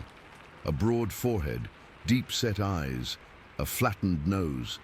I froze, certain I was hallucinating from pain and hunger. The creature approached slowly, making a low rumbling sound that wasn't quite a growl. It crouched near me, extending a massive hand that held something. I flinched away, but it persisted, bringing the object to my mouth. It was some kind of cake-like substance, dark and earthy smelling. I was so hungry and disoriented that I took a bite. It tasted bitter and medicinal, but I chewed and swallowed it anyway. The creature watched me eat, then dipped its hand in the stream and brought water to my mouth. I drank greedily. After I'd finished eating the strange food, it examined my wrists without touching them, making that rumbling sound again. Then it was gone, disappearing into the forest as silently as it had appeared. I convinced myself it had been a dream, a hallucination brought on by my desperate situation. But the next morning, I noticed something strange. The pain in my wrists had dulled, and the swelling seemed slightly reduced. The food, whatever it was, had contained something like salicylic acid, similar to aspirin. As a nurse, I recognized the effect. It wasn't just pain relief, it was actually reducing inflammation. That evening, the creature returned. This time, I was more alert, waiting for it. It brought more of the medicine cake and a handful of berries. I ate everything, driven by hunger and the hope that the medicine would continue to help my wrists. After I'd eaten, the creature did something unexpected. It scooped me up as if I weighed nothing, cradling me carefully to avoid jostling my injuries. I should have been terrified, but I felt strangely safe. It carried me up the embankment, back to the trail where my backpack still lay. It set me down gently and retrieved my pack, placing it beside me. Then it pointed toward the direction of the campground and made that rumbling sound again, as if telling me we were going that way. For hours, it carried me through the darkness. I drifted in and out of sleep, secure in its arms, despite the surreal nature of the situation. I remember the steady rhythm of its breathing, the woodsy smell of its fur, the surprising gentleness of its grip. We reached what looked like an old ranger cabin near the parking lot just before dawn. The creature set me down on the porch, arranged my backpack beside me, and then did something that still gives me chills when I think about it. It threw back its head and let out a howl, not like a wolf, but something deeper, more resonant, something that seemed to vibrate through the mountains themselves. The sound echoed for what felt like minutes. Then it turned and vanished into the forest, just as the first hints of sunrise appeared. 20 minutes later, a park ranger on an early morning patrol heard my weak calls for help and found me on the cabin porch. The official report says I must have managed to drag myself there, delirious with pain. I didn't correct them. Who would believe the truth? I spent 3 weeks in a hospital in Kalispell, followed by months of physical therapy. Both wrists required surgery, pins, and plates. My left ankle had indeed been sprained, and I was severely dehydrated and malnourished. The doctors marveled at how I'd survived for 5 days with such injuries, alone in the wilderness. One of them mentioned that my wrists showed signs of treatment with some kind of anti-inflammatory agent. I mumbled something about willow bark, which contains natural salicylates. He seemed satisfied with that explanation. I never returned to the oil sands operation. After I recovered, I started studying medicinal plants with indigenous healers in Western Canada. I moved to Whitehorse in the Yukon, where I now work as a nurse while helping document and preserve native plant knowledge. I've never told anyone the full story until now. Sometimes I wonder if I really did hallucinate the whole thing, the creature, the medicine being carried through the forest. But then I remember the howl, the way it seemed to command the mountains themselves, and I know it was real. I still hike, still love the wilderness, but now I move through it with different eyes, aware that there are things in the deep forests that we don't understand, beings that exist beyond our knowledge, and sometimes, if we're lucky, they choose to help rather than harm. Story 12. I still get chills when I think about what happened in the Oachittita National Forest. It's been almost 8 years. But October 11th, 2016 is burned into my memory like a brand. I've hunted my whole life, grew up in rural Arkansas with a bow in my hands by age 10, but nothing prepared me for what happened that day. My buddy Derek and I had been planning this bow hunting trip for months. We both took a week off work, loaded up his F-150 with our gear, and headed into the western part of the Oachittita. It was the perfect time of year. Cool mornings, warm afternoons, and the deer were active with the rut approaching. We'd scouted the area the previous weekend and found promising signs, fresh tracks, droppings, and several well-used game trails. The plan was simple. We'd separate about half a mile apart, set up our stands, and wait for the deer to move in the late afternoon. That morning started normal enough. We parked at a small clearing about 2 miles down an old logging road, geared up, checked our radios, and headed out. Derek took the path leading toward a creek bed, while I hiked up to a small ridge with patchy clearings that seemed perfect for ambushing deer coming up from the valley. I found a good spot by mid-morning, a small hill with tall grass and some scattered pines that gave me decent cover, but still allowed for a clear shot at the game trail below. I set up my portable stand, but after a couple hours with no activity, I decided to move to the ground. Sometimes you can get a better angle from the tall grass, especially when the wind shifts. I settled in with my back against a large pine, bough ready across my lap. The forest was quiet that afternoon, almost too quiet. Anyone who spends time in the woods knows there's usually a constant background noise, birds, squirrels, the rustling of leaves. But around 3 o'clock, I realized I hadn't heard much of anything for at least an hour. No woodpeckers, no squirrels chattering, nothing. Just that heavy silence that sometimes comes before a storm. I remember checking the sky, but it was clear. That perfect October blue without a cloud in sight. The temperature had dropped a bit though, and I zipped up my camo jacket thinking maybe a cold front was moving in. It was about 4:30 when I first heard it, something moving in the brush about 40 yards to my right. Not the normal sound of a deer or turkey. This was different, more deliberate, like something trying to move quietly, but not quite managing it. I slowly turned my head, careful not to make any sudden movements, thinking I might finally get a shot at a buck. Nothing was visible through the thick underbrush, but I could still hear whatever it was moving. Then it stopped. For maybe 2 minutes, there was absolutely nothing. I was straining to hear, my heart beating faster with that familiar hunter's anticipation. That's when it happened. About 20 yards away stood this massive pine tree, had to be 70 feet tall and thick as a car.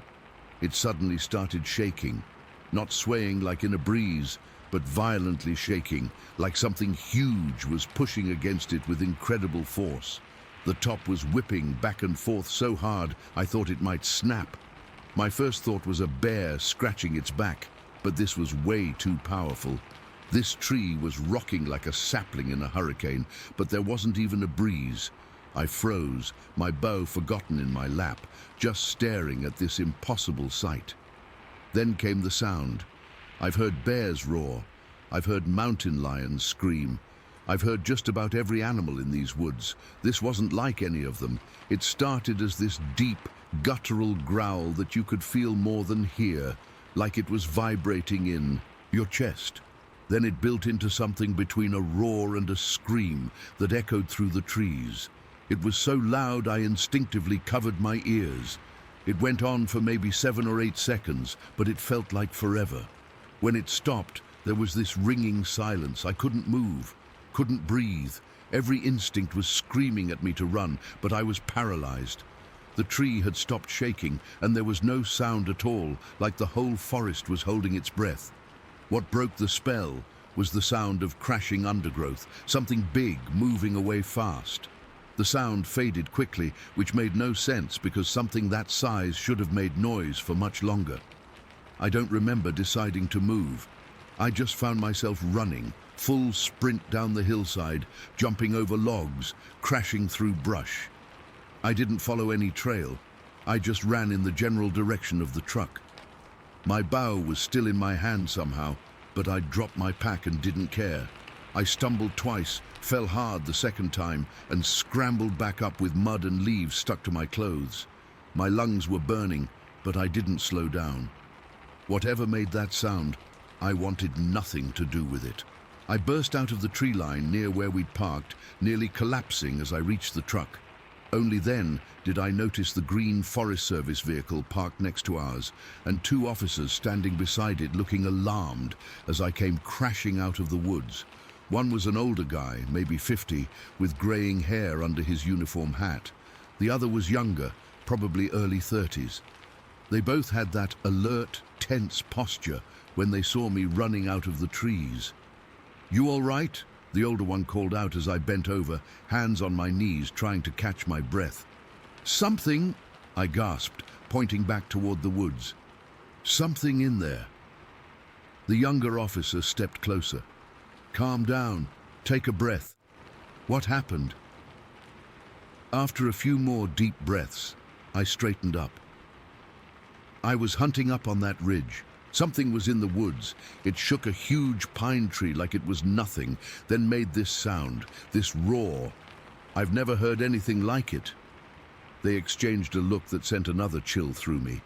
The older officer's hand moved to his sidearm, not drawing it but unsnapping the holster strap. "Where's your hunting partner?" he asked, his voice suddenly all business. "Oh shit." "Derek," I said, the panic flooding back. "He's still out there down by the creek about half a mile east." "We should find him," the younger officer said to his partner, who nodded. "You up to showing us where he might be?" the older one asked me. I didn't want to go back in those woods, but I couldn't leave Derek out there. I nodded, and the 3 of us started down the trail toward where Derek had set up. The officers flanked me, both scanning the trees constantly, hands never far from their weapons. "You hunt these woods often?" the older officer asked as we walked. "Few times a year," I replied. "Never had any trouble before." "Seen anything unusual recently? Not just today, but maybe other trips?" "No, nothing," I said, then hesitated. "What do you think it was?" Neither answered directly. The younger one just said, "These woods can be strange sometimes. Better to be careful." We'd gone maybe a quarter mile when we heard someone coming up the trail. All 3 of us tensed, but then Derek appeared around a bend, walking fast with his bow in hand and a spooked look on his face. The relief at seeing him quickly gave way to concern. His face was pale, and he was moving with the same barely controlled panic I'd felt. "Thank God," he said when he saw us. "Did you hear that?" "You heard it too?" I asked. He nodded quickly. "I was set up by the creek when I heard this. I don't even know how to describe it. Like a roar, but worse. Then 2 deer, a doe and a young buck, came tearing past me like the devil himself was chasing them. Never even noticed me standing there. I packed up and started. Heading back right after that, the officers exchanged another look. "You boys need to get out of here," the older one said firmly. "Pack it up and head home. Not safe to be in these woods right now." "What is it?" Derek asked. "Bear? Mountain lion?" "Just need to clear this area," the younger officer said, not really answering. "We've had some incidents. Need to investigate." They escorted us back to our vehicles. As we loaded our gear, the older officer came over while his partner spoke into his radio. "Listen," he said, keeping his voice low. "I'd appreciate if you kept this quiet. Don't need rumors starting or people coming out here looking for trouble." "What's out there?" I asked again. He looked toward the tree line, then back at me. "Officially, nothing. Probably just a territorial black bear, but..." He paused, seeming to debate with himself. "You're local boys, right?" We nodded. "If I were you, I'd stay out of this part of the forest for a while, at least until the end of the month." We didn't need more convincing. We drove straight back to town and stopped at a diner just outside the forest boundary. We were still shaken up, barely touching our food, when I noticed an older man at the counter watching us. He wore the worn clothes and weathered face of someone who'd spent his life in these mountains. When he caught me looking, he came over to our table uninvited and sat down. "You boys been up in the Oachittita?" he asked without preamble. We nodded, surprised. "Heard something, didn't you?" It wasn't really a question. "How did you..." Derek started. "Got that look," the old man said. "Same look my grandfather had back in '73 when he came down from those same hills. You're not the first." "What is it?" I asked. The old man shrugged. "Different stories for different folks. Some say it's the Ozark howler, others talk about dogmen or something else. All I know is things go missing up there sometimes. Livestock, pets, sometimes people who don't. Listen to warnings." "Have you seen anything?" Derek asked. "Once," he said, his voice dropping. "Hunting turkey about 15 years ago. Saw something moving through the trees on 2 legs. Too tall for a bear standing up. Too broad for a man. Moving fast, like it belonged there and I didn't." He stood up before we could ask more. "Forest Service will tell you it's nothing. Just bears or mountain lions. Maybe they're right. But folks around here know better than to go deep in those woods during certain times of year." He left without another word, leaving us with our cold food and shaken nerves. We didn't hunt the rest of that week. Made up some excuse to our wives about equipment problems and spent the time fishing at a local lake instead. We've never gone back to that part of the Oachittita, and we've never told anyone the full story until now. I still hunt, but something changed after that day. I'm more aware of the sounds around me, more alert to the silences. Sometimes when I'm in the woods alone and the birds go quiet, I find myself listening for that roar again and wondering what made it. I wonder if the Forest Service officers knew more than they were saying. I wonder about the incidents they mentioned. All I know for certain is that something was in those woods that day, something powerful enough to shake a massive pine tree and make a sound that still haunts my dreams. And whatever it was, it doesn't belong in the world as I understand it. Story 13. I've never told anyone online about what happened to me 10 years ago, but I need to get this off my chest. Maybe someone else has seen what I saw. Maybe I'm not crazy. It was the summer of 2003. I was 14, and my family had decided to take our annual camping trip in our old motorhome. My dad was always trying to find new spots away from the crowds, and that year he'd chosen this remote area near David Thompson, in Alberta. It was beautiful but incredibly isolated. Just endless pine trees, these rolling hills I called mini mountains, and miles of bike trails winding through the wilderness. We arrived on a Friday afternoon. The campsite was basically just a small cleared area with a fire pit. No facilities, no other campers, nothing. Mom wasn't thrilled about the primitive setup, but Dad was in his element. My 16-year-old brother Jake immediately claimed the back corner of the motorhome and buried himself in his Game Boy. Typical Jake. Even in the middle of beautiful wilderness, he couldn't be bothered. I was different. I loved exploring, and I'd been looking forward to checking out the bike trails Dad had mentioned. The moment we finished setting up camp, I grabbed my old Sony Walkman. Yeah, I was still using cassettes back then, stuffed some snacks in my backpack, and told my parents I was going for a ride. "Be back before dark," Mum called after me, "and don't go too far." I remember nodding without really listening. I popped in my favorite mixtape, hopped on my blue mountain bike, and headed down the nearest trail. The freedom felt amazing after being cooped up in the motorhome for hours. The weather was perfect, warm but not hot, with this gentle breeze that made the pine needles dance. I pedaled hard, feeling the wind in my hair, completely lost in the music and the rhythm of my bike. I must have been riding for about 20 minutes when I decided to take this narrow trail that veered off the main path. It wasn't well worn like the others, but something about it intrigued me. The trail climbed gradually uphill, winding between thick stands of pine and spruce. I was breathing hard from the effort, but I kept going, determined to see where it led. Then something changed. It wasn't anything I could hear or see at first. Just this sudden, overwhelming sensation that crawled up my spine, the feeling of being watched. You know that weird sixth sense humans have?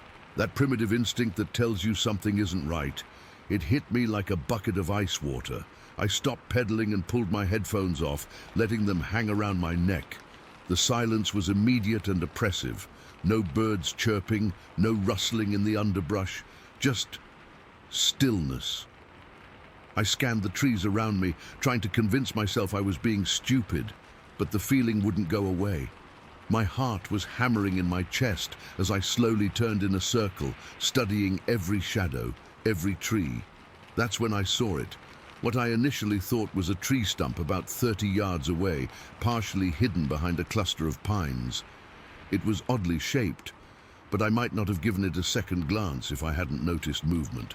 As I stared, something peeked out from behind it, a head. I froze completely, every muscle in my body locked up as I found myself in a terrifying stare down with, I don't even know what. It wasn't human.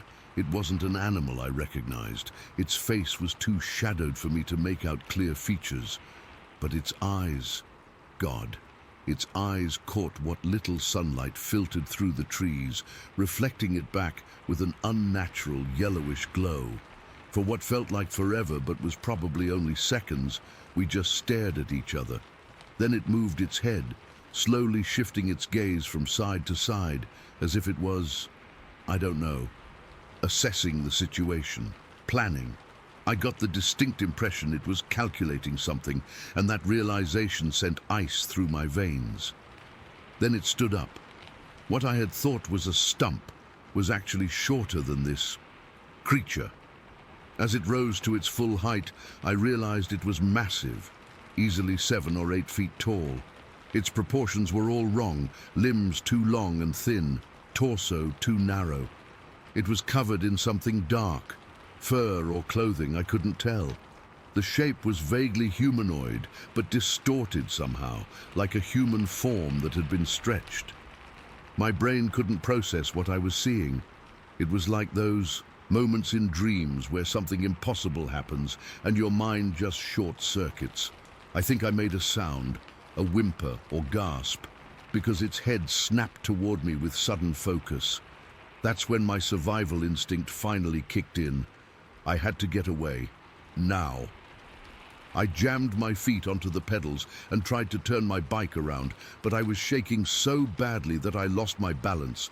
The bike tipped and I went down hard, smashing my knee against a rock. Pain shot up my leg, but I barely registered it. I scrambled to my feet, abandoning the bike completely, and started running back down the trail. I can still feel the pure animal panic that took over. I wasn't thinking, just running as fast as I could, branches whipping my face, roots threatening to trip me with every step. I was sobbing, gasping for breath, but I didn't dare look back. In my mind, that thing was right behind me, reaching for me with those impossibly long limbs. My knee was bleeding badly. I have a 3-inch scar there to this day, but the adrenaline kept me going. I don't know how long I ran. It felt like hours, but was probably just minutes.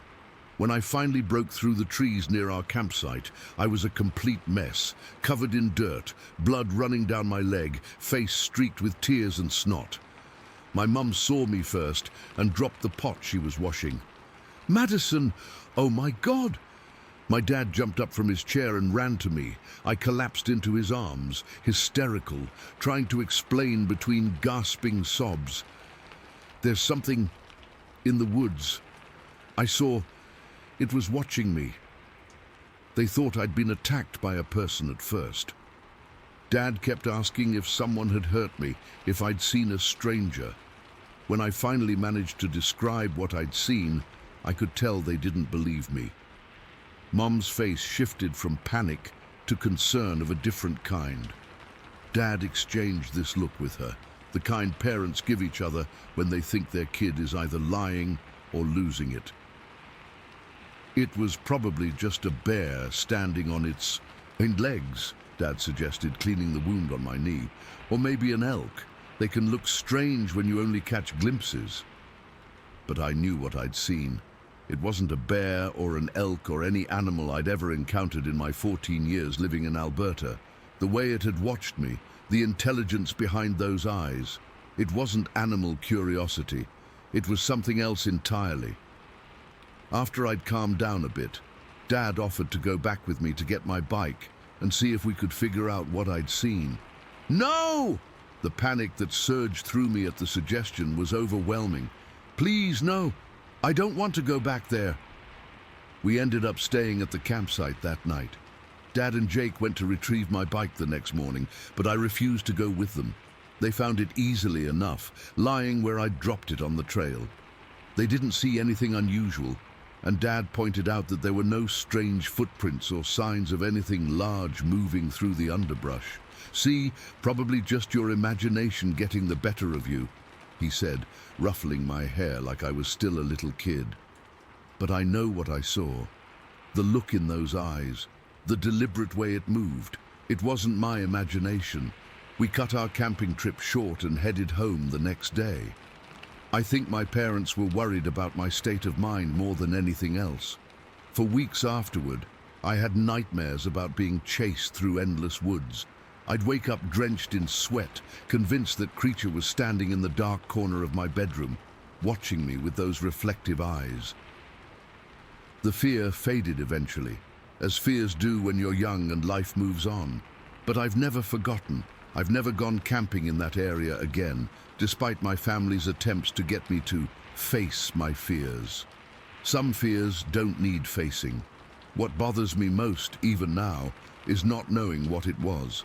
I've spent countless hours researching, looking into local legends, cryptid sightings in Alberta, anything that might explain what I encountered.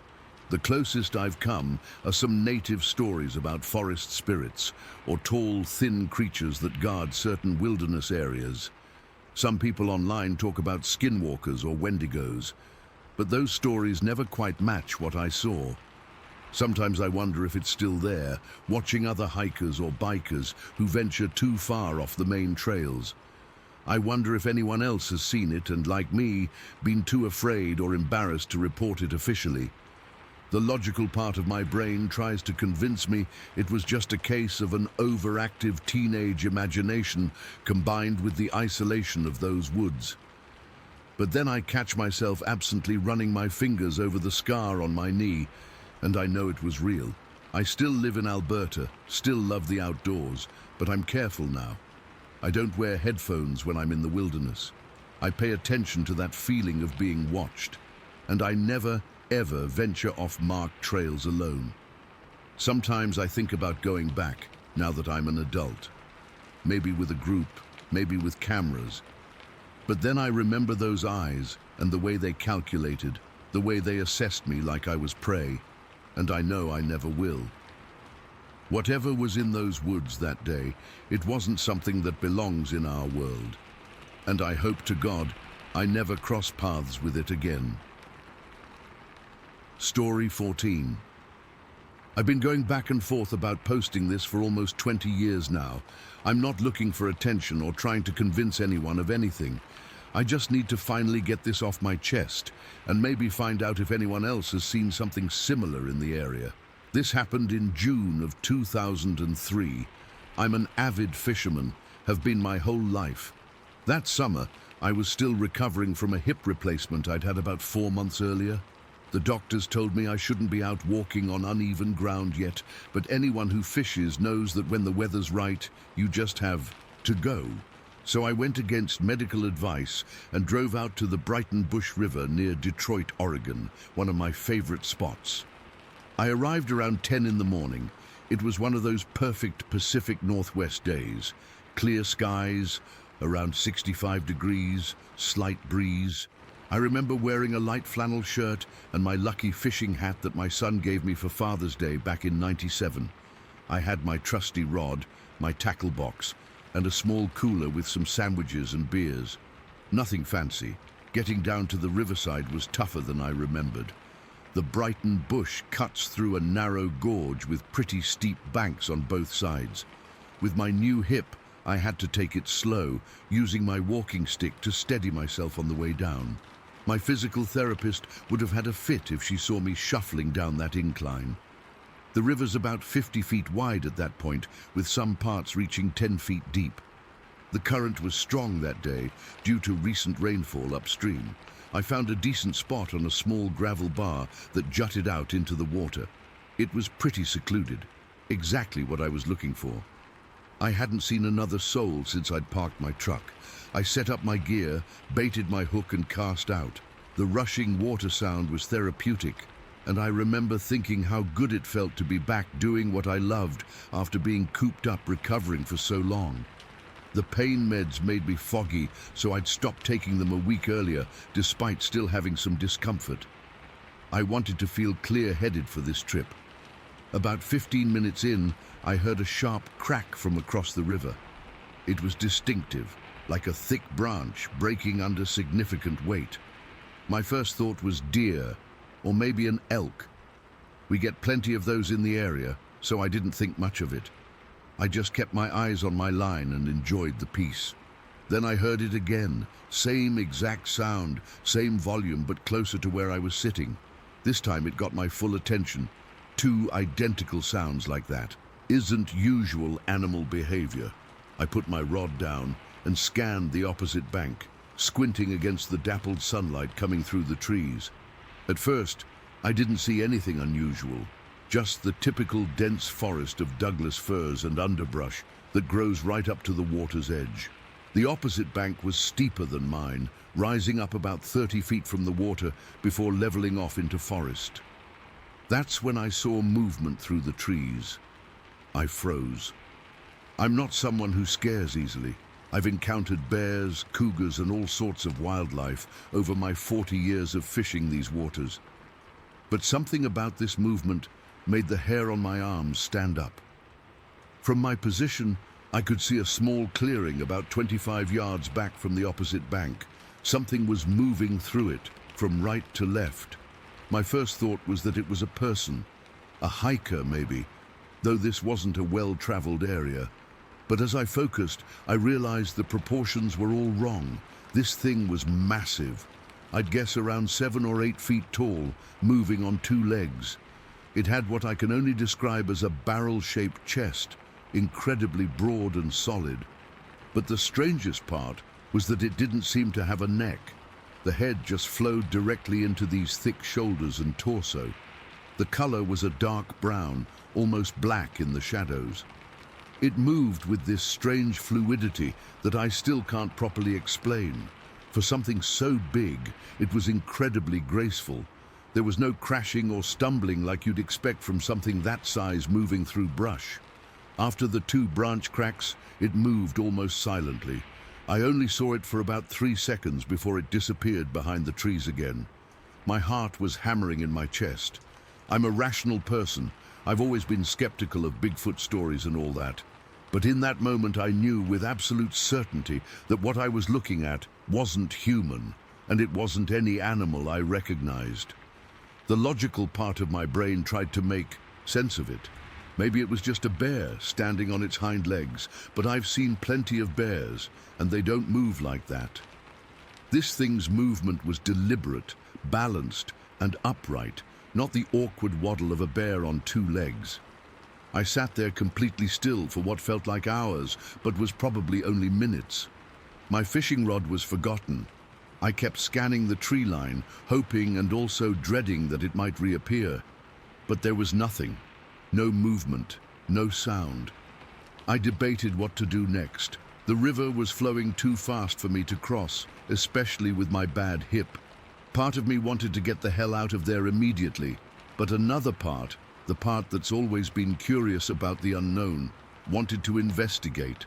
I packed up my gear as quickly and quietly as I could. My hands were shaking so badly, I dropped my tackle box, spilling lures everywhere. I remember cursing under my breath as I hurriedly scooped them back up, constantly glancing across the river. Getting back up the embankment was much harder than coming down. My hip was throbbing, and I was sweating not just from exertion, but from adrenaline and fear. Every few steps I'd stop and look back over my shoulder, half expecting to see that figure standing at the water's edge, watching me. When I finally reached my truck, I didn't immediately leave.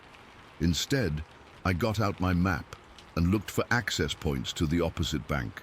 There was a Forest Service road that ran parallel to the river about a quarter-mile upstream. I decided to drive there and see if I could find a path down to where I'd seen the figure. I found the road and drove slowly, scanning for any trails leading down to the water. I finally found one, but it didn't go all the way to the river. It veered off in another direction. With my hip, there was no way I could bushwhack down that steep slope. I sat in my truck for a while, engine idling, debating what to do. Part of me knew I should report what I'd seen. But to who?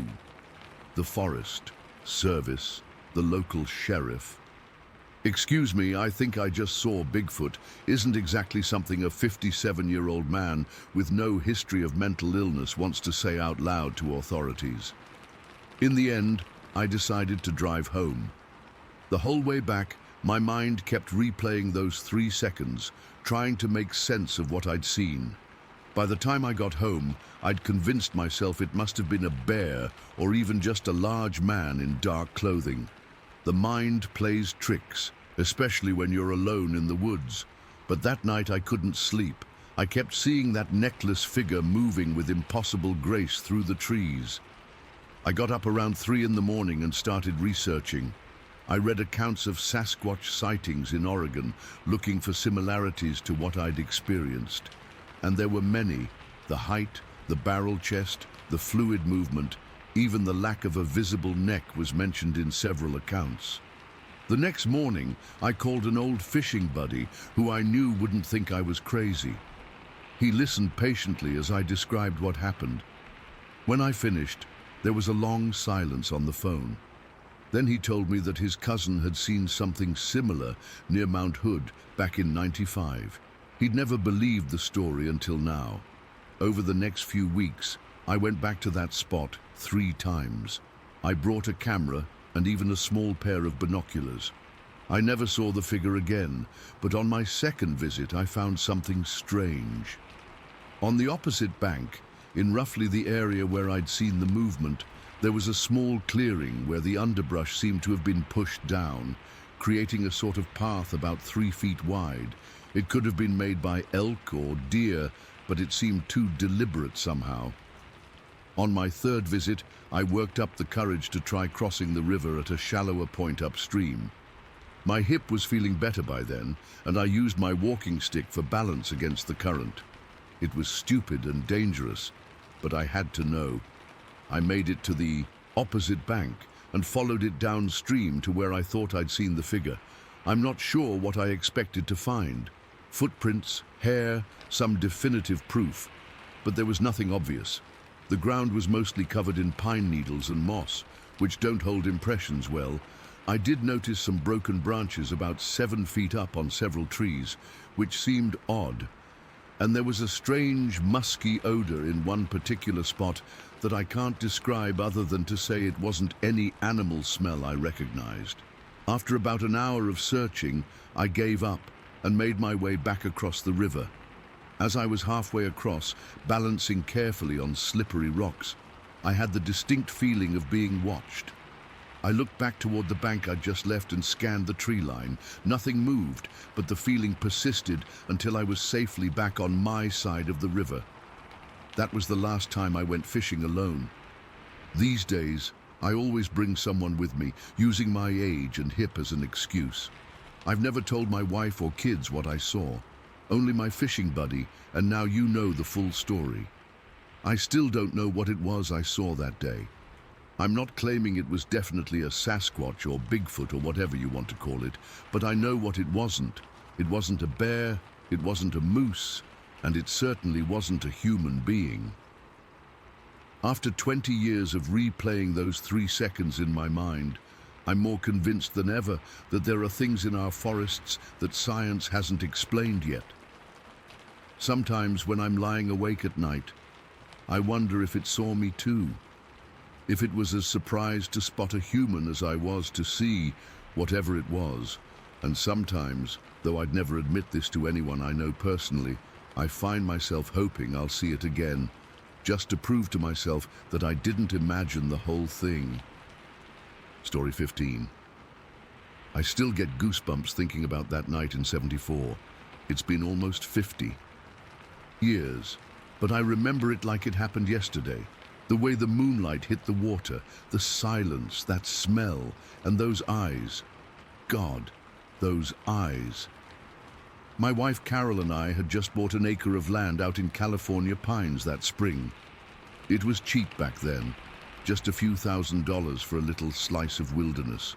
We'd been saving for years, dreaming about having our own place where the kids could run wild during summers, maybe build a cabin someday. I was 32, working at the paper mill, and we had 3 kids, Tommy, 11, Lisa, 9, and little Mikey, who had just turned 6. That July, we decided to take the old Winnebago out to finally see our property. The brochure made it look like paradise. Pine trees, fishing ponds, wildlife, perfect for a family who couldn't afford Disneyland. We packed up for a long weekend, loaded the kids and the dog, and headed out. The drive took forever. The roads got worse the further we went. I remember Carol giving me that look when we turned onto what was barely more than a dirt track. "Victor," she said, "are you sure this is right?" I just nodded, but honestly, I was starting to wonder myself. When we finally reached the general area where our plot was supposed to be, the motorhome couldn't make it any further. The road to our actual property was little more than a game trail. I was disappointed, but tried not to show it in front of the kids. We found a flat spot near this small pond about a quarter mile from our actual property and decided to set up camp there instead. "We'll hike out to see our land tomorrow," I told the kids. "Tonight we'll fish and have a campfire." The fishing was terrible, not even a nibble after hours of trying. Tommy kept complaining that the place was boring, and Lisa wouldn't stop asking when we could go home. Only Mikey seemed to be having fun, splashing around the shallow edges of the pond. Our beagle, Rusty, was acting strange though, whining and staying close to the camper, instead of exploring like he usually did. As the sun started going down, I got a fire going, and we roasted hot dogs and marshmallows. That's when I first noticed how quiet it was. I mean genuinely, eerily quiet. No crickets, no frogs, not even much wind in the trees. "It's so peaceful," Carol said, but I could tell she felt it too. Something wasn't quite right. The kids didn't notice. They were busy arguing about who got the last marshmallow. Around 10 or 11, Carol announced it was bedtime and herded everyone into the Winnebago. I told her I'd stay out a bit longer to enjoy the fire and the stars. "Don't be too late," she warned, "and don't drink all the beer." I smiled and promised I wouldn't, then settled back in my folding chair with a can of Coors. The night was clear with a bright moon reflecting off the pond. It was beautiful, but that unnatural silence still bothered me. Even Rusty seemed anxious, pacing by the camper door until Carol let him in. I must have dozed off for a while because when I checked my watch, it was almost 1 in the morning. The fire had burned down to embers. I stood up, stretched, and started kicking dirt onto what remained of the flames. That's when I heard it, a soft splashing sound from across the pond. My first thought was that it might be a deer coming for a drink. I grabbed my flashlight from the chair pocket and walked toward the edge of the water, curious. There was plenty of moonlight, but the flashlight gave me a sense of security. The sound came again, water movement and something else. A low rumbling noise I can only describe as similar to a cat purring, but much, much deeper and louder.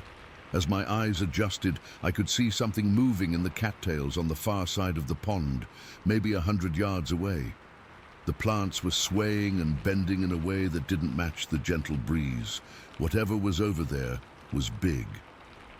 Probably an elk, I whispered to myself, though I'd never heard an elk make a sound like that. My curiosity turned to unease. We were in the middle of nowhere. Carol and the kids were asleep in the camper. I had no weapon except a pocket knife. I decided it was time to head back. I started to turn around when the movement in the cattails suddenly intensified. The rumbling sound stopped abruptly, replaced by silence even heavier than before. I froze, my heart pounding so hard I could feel it in my throat. Then it stood up. God help me. It just rose up out of those cattails like something from a nightmare. In the moonlight, I could see it clearly. The thing was massive, at least 8 feet tall, covered in dark, shaggy hair. It had been crouched down, but now it was upright, standing on 2 legs. For a second, I couldn't breathe, couldn't move, couldn't even think. I was about 50 feet away from it, close enough to see steam rising from its body in the cool night air. Then it saw me. Our eyes met across the water. Its eyes caught the moonlight, 2 yellow-green reflections that seemed to pierce right through me. I'll never forget those eyes as long as I live. The creature let out a sound that turned my blood to ice, a high-pitched screech that started low and rose to a pitch that no human throat could make. It wasn't like anything I'd ever heard before or since. Not a roar, not a scream, but something in between that seemed to vibrate through my entire body. I broke out of my paralysis and ran. I ran faster than I'd ever run in my life, not daring to look back until I was almost at the camper. When I finally did, I saw it walking, not running, toward the tree line on the far side of the pond. It moved like a person would walk, but with longer strides, its arms swinging at its sides. I fumbled with the camper door, my hands shaking so badly I could barely work the handle.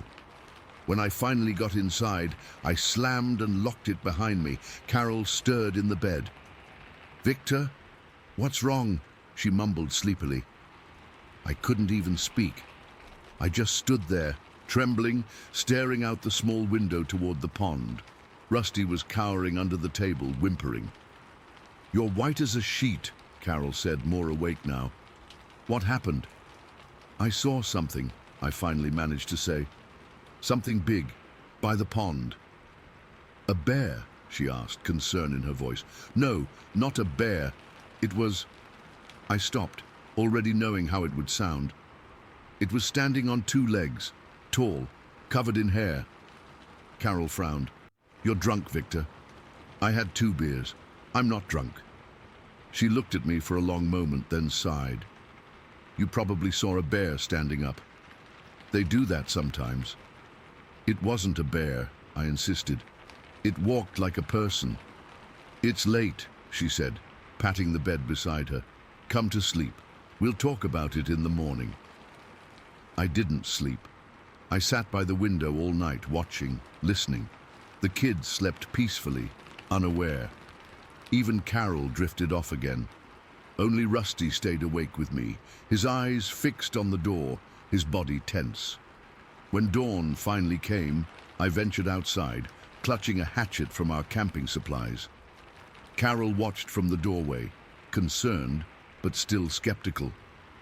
"Be careful," was all she said. I walked slowly back to the pond, scanning the trees constantly. In the morning light, everything looked normal, peaceful even. Birds were singing now. The unnatural silence of the night before had lifted.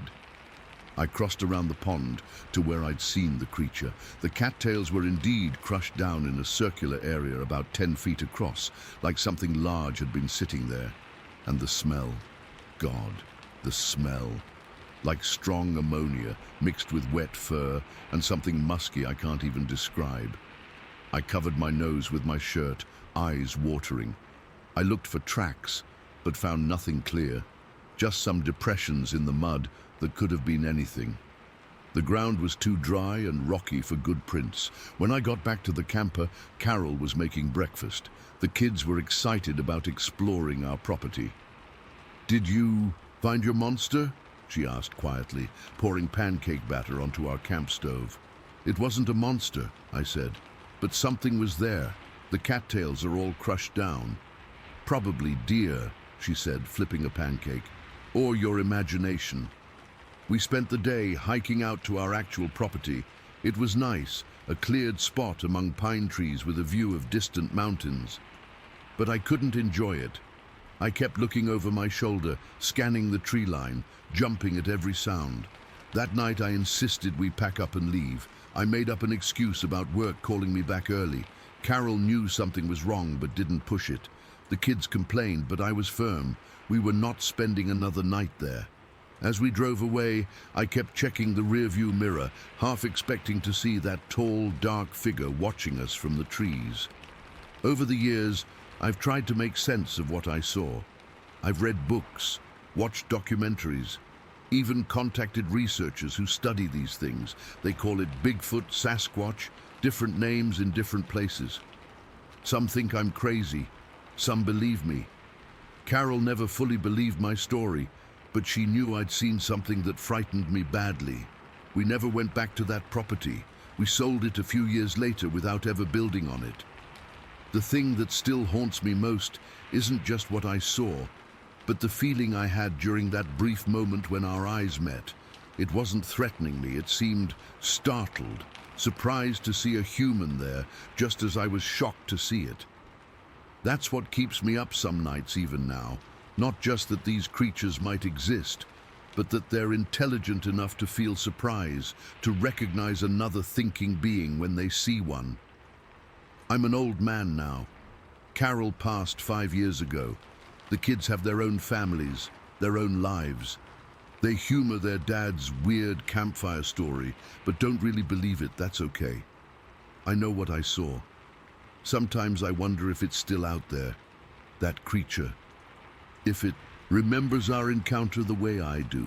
If it ever thinks about the human it met on that quiet summer night by a pond in California pines back in '74. I know I'll never forget it. Story 16. I never believed in any of that Bigfoot crap until 2 months ago. I'm still trying to process what happened at my sister Karen's new place in Rulong County, Georgia.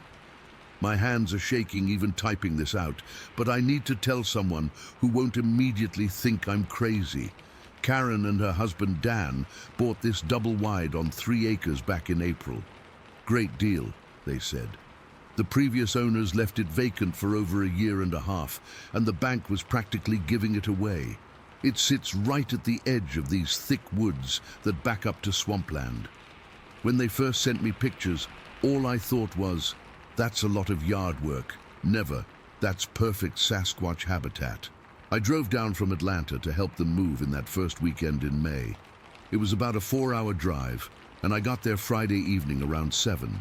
Their 17-year-old son, Tyler, helped me unload my car while Karen made dinner. Her father, my dad, lives with them since Mom passed. He's 74 and has mobility issues, but his mind is sharp as ever. That first night was normal. We ate, caught up, and I crashed on the pull-out couch around 11. The property was dead silent except for the usual night sounds. Crickets, frogs from the nearby swamp, the occasional hoot of an owl. I remember thinking how different it was from my apartment in the city, where there's always some noise. I woke up around 3 in the morning to use the bathroom. The house was pitch black, except for this tiny nightlight in the hallway. As I walked back to the couch, I heard something outside. At first I thought it was a deer or maybe a raccoon on the front porch. Then the whole trailer shook. Not like an earthquake, but like something heavy was running across the wooden porch. The vibration went from one end to the other, and I swear I heard the wood creaking under whatever it was. This wasn't a raccoon or even a deer. This was something big, really big. I froze in place, standing there in the dark living room. Then came 3 distinct heavy footsteps moving away from the house. I didn't sleep the rest of the night. I told myself it was probably a black bear, even though I knew bears don't usually run across porches in the middle of the night. At breakfast, I casually mentioned it. "Did you guys hear something on the porch last night?" Karen and Dan exchanged this look I'll never forget. "You heard it too?" Karen asked. "We've been hearing things since we moved in. Dad says it's just wildlife adjusting to us being here." Dan shook his head. "Wildlife doesn't scream like that." "Scream?" I asked. "We didn't hear it last night," Karen said. "But 3 nights ago, around 2 in the morning, there was this howl, scream. I don't know how to describe it. It was loud enough to wake us all up." Tyler, who'd been quiet, finally spoke up. "I've seen it." Everyone turned to look at him. "Seen what?" I asked. "By the storage barn. There's something big out there. I thought it was a person at first, but it's too big. It squats there and watches the house." Dan sighed like they'd had this conversation before. "Tyler, we've talked about this. It was probably just shadows." "It wasn't shadows, Dad," Tyler insisted. "I've seen it 3 times now, always around dusk." My dad, who'd been quietly eating his toast, cleared his throat. "I saw something too, 2 days ago crossing the pasture." The room went silent. Dad doesn't make things up or exaggerate. If he said he saw something, he saw something. "What did you see, Dad?" I asked. "It was tall, covered in dark hair, moving on 2 legs, but not like a person. More powerful. It ran across the field and into the woods in about 5 seconds. That's 100 yards at least." Dan looked uncomfortable. "Maybe it was a bear standing up." Dad shook his head firmly. "I know what a bear looks like. This wasn't a bear." After breakfast, Karen showed me around the property. The double-wide sat in a cleared area with a large yard, but woods surrounded it on 3 sides. The 4th side had a fenced pasture they planned to use for a couple of horses eventually. Behind the house, maybe 50 yards away, was the storage barn Tyler mentioned. As we walked, I noticed a smell, not constant, but wafting in and out with the breeze, like something had died, mixed with a skunk-like odor. "Do you smell that?" I asked Karen. "It comes and goes," she said quietly. "Worse in the evenings. Dan thinks it might be from the swamp." I didn't say anything, but swamps don't smell like that. I've been around swamps before. We spent the day unpacking boxes and arranging furniture. Around 4 in the afternoon, Tyler came in from outside looking pale. "Mom, there's footprints in the front yard." We all followed him out. The ground was soft from recent rain, and there, plain as day, was an enormous footprint. It had to be at least 16 inches long. Next to it was a smaller print, maybe 12 inches. Dan tried to rationalize it. "Could be from the movers' boots, compressed by the rain." "Movers don't have 16-inch feet," I said, "and they don't walk barefoot." Because that's what these were, barefoot prints. You could see the impression of toes. The smaller one had 5 distinct toe marks. I took pictures with my phone while Dan measured them with a tape measure. The larger print was 17 inches long and almost 8 inches wide at the ball of the foot. The depth of the impression suggested whatever made it was extremely heavy. That night, Karen suggested we all sleep in the main part of the house. No one argued. We moved the furniture in the living room to make space for air mattresses. I couldn't shake the feeling that we were being watched. Every time I looked out a window toward the woods, I expected to see something staring back. Around 9, Tyler pointed out the window toward the storage barn. "There it is," he whispered. We all crowded around the window. In the fading light, I could make out a large, dark shape crouched beside the barn. It was maybe 6 feet tall, even in that position. As we watched, it seemed to be looking directly at the house. Dan grabbed a flashlight. "I'm going out there." "No!" Karen grabbed his arm. "Don't be stupid." "It's probably just a bear," he insisted, but his voice wavered. While they argued, the shape stood up. It was tall, at least 7 feet, maybe more. For a moment, it just stood there, then it turned and moved into the woods. It didn't run, just walked with long strides, disappearing into the trees. "That wasn't a bear," Tyler said unnecessarily. No one slept well that night. Around midnight, the screaming started. It's hard to describe the sound. It started as a low moan that built into a high-pitched howl, then broke into a series of whoops. It was coming from the woods behind the house, maybe a quarter mile away. A few minutes later, another call answered from a different direction, closer to the swamp. "They're communicating," my dad said quietly. The calls continued for about 20 minutes, then stopped. The silence afterward was almost worse. Around 2 in the morning, something hit the side of the trailer, not hard, more like something brushing against it. Then came the smell, stronger than before, seeping in through the vents and under the doors. It was so strong I gagged. Tyler whispered, "It's right outside." We heard heavy breathing through the wall, followed by what sounded like sniffing. Something was moving around the trailer, stopping at each window. When it got to the living room window, where we were all huddled, the curtain moved slightly, as if something had touched it from outside. No one moved. No one spoke. I could hear my own heartbeat pounding in my ears. There was a soft grunt, then heavy footsteps moving away from the house. A few minutes later, we heard the metal door of the storage barn creak open, then slam shut. "It went into the barn," Dan whispered. We stayed awake until dawn. As soon as it was light enough, Dan, Tyler, and I went out to check the barn. The door was open, though Tyler swore he'd locked it the day before. Inside, boxes had been moved and opened. Food supplies were missing. A case of canned peaches, some jerky, and a bag of apples.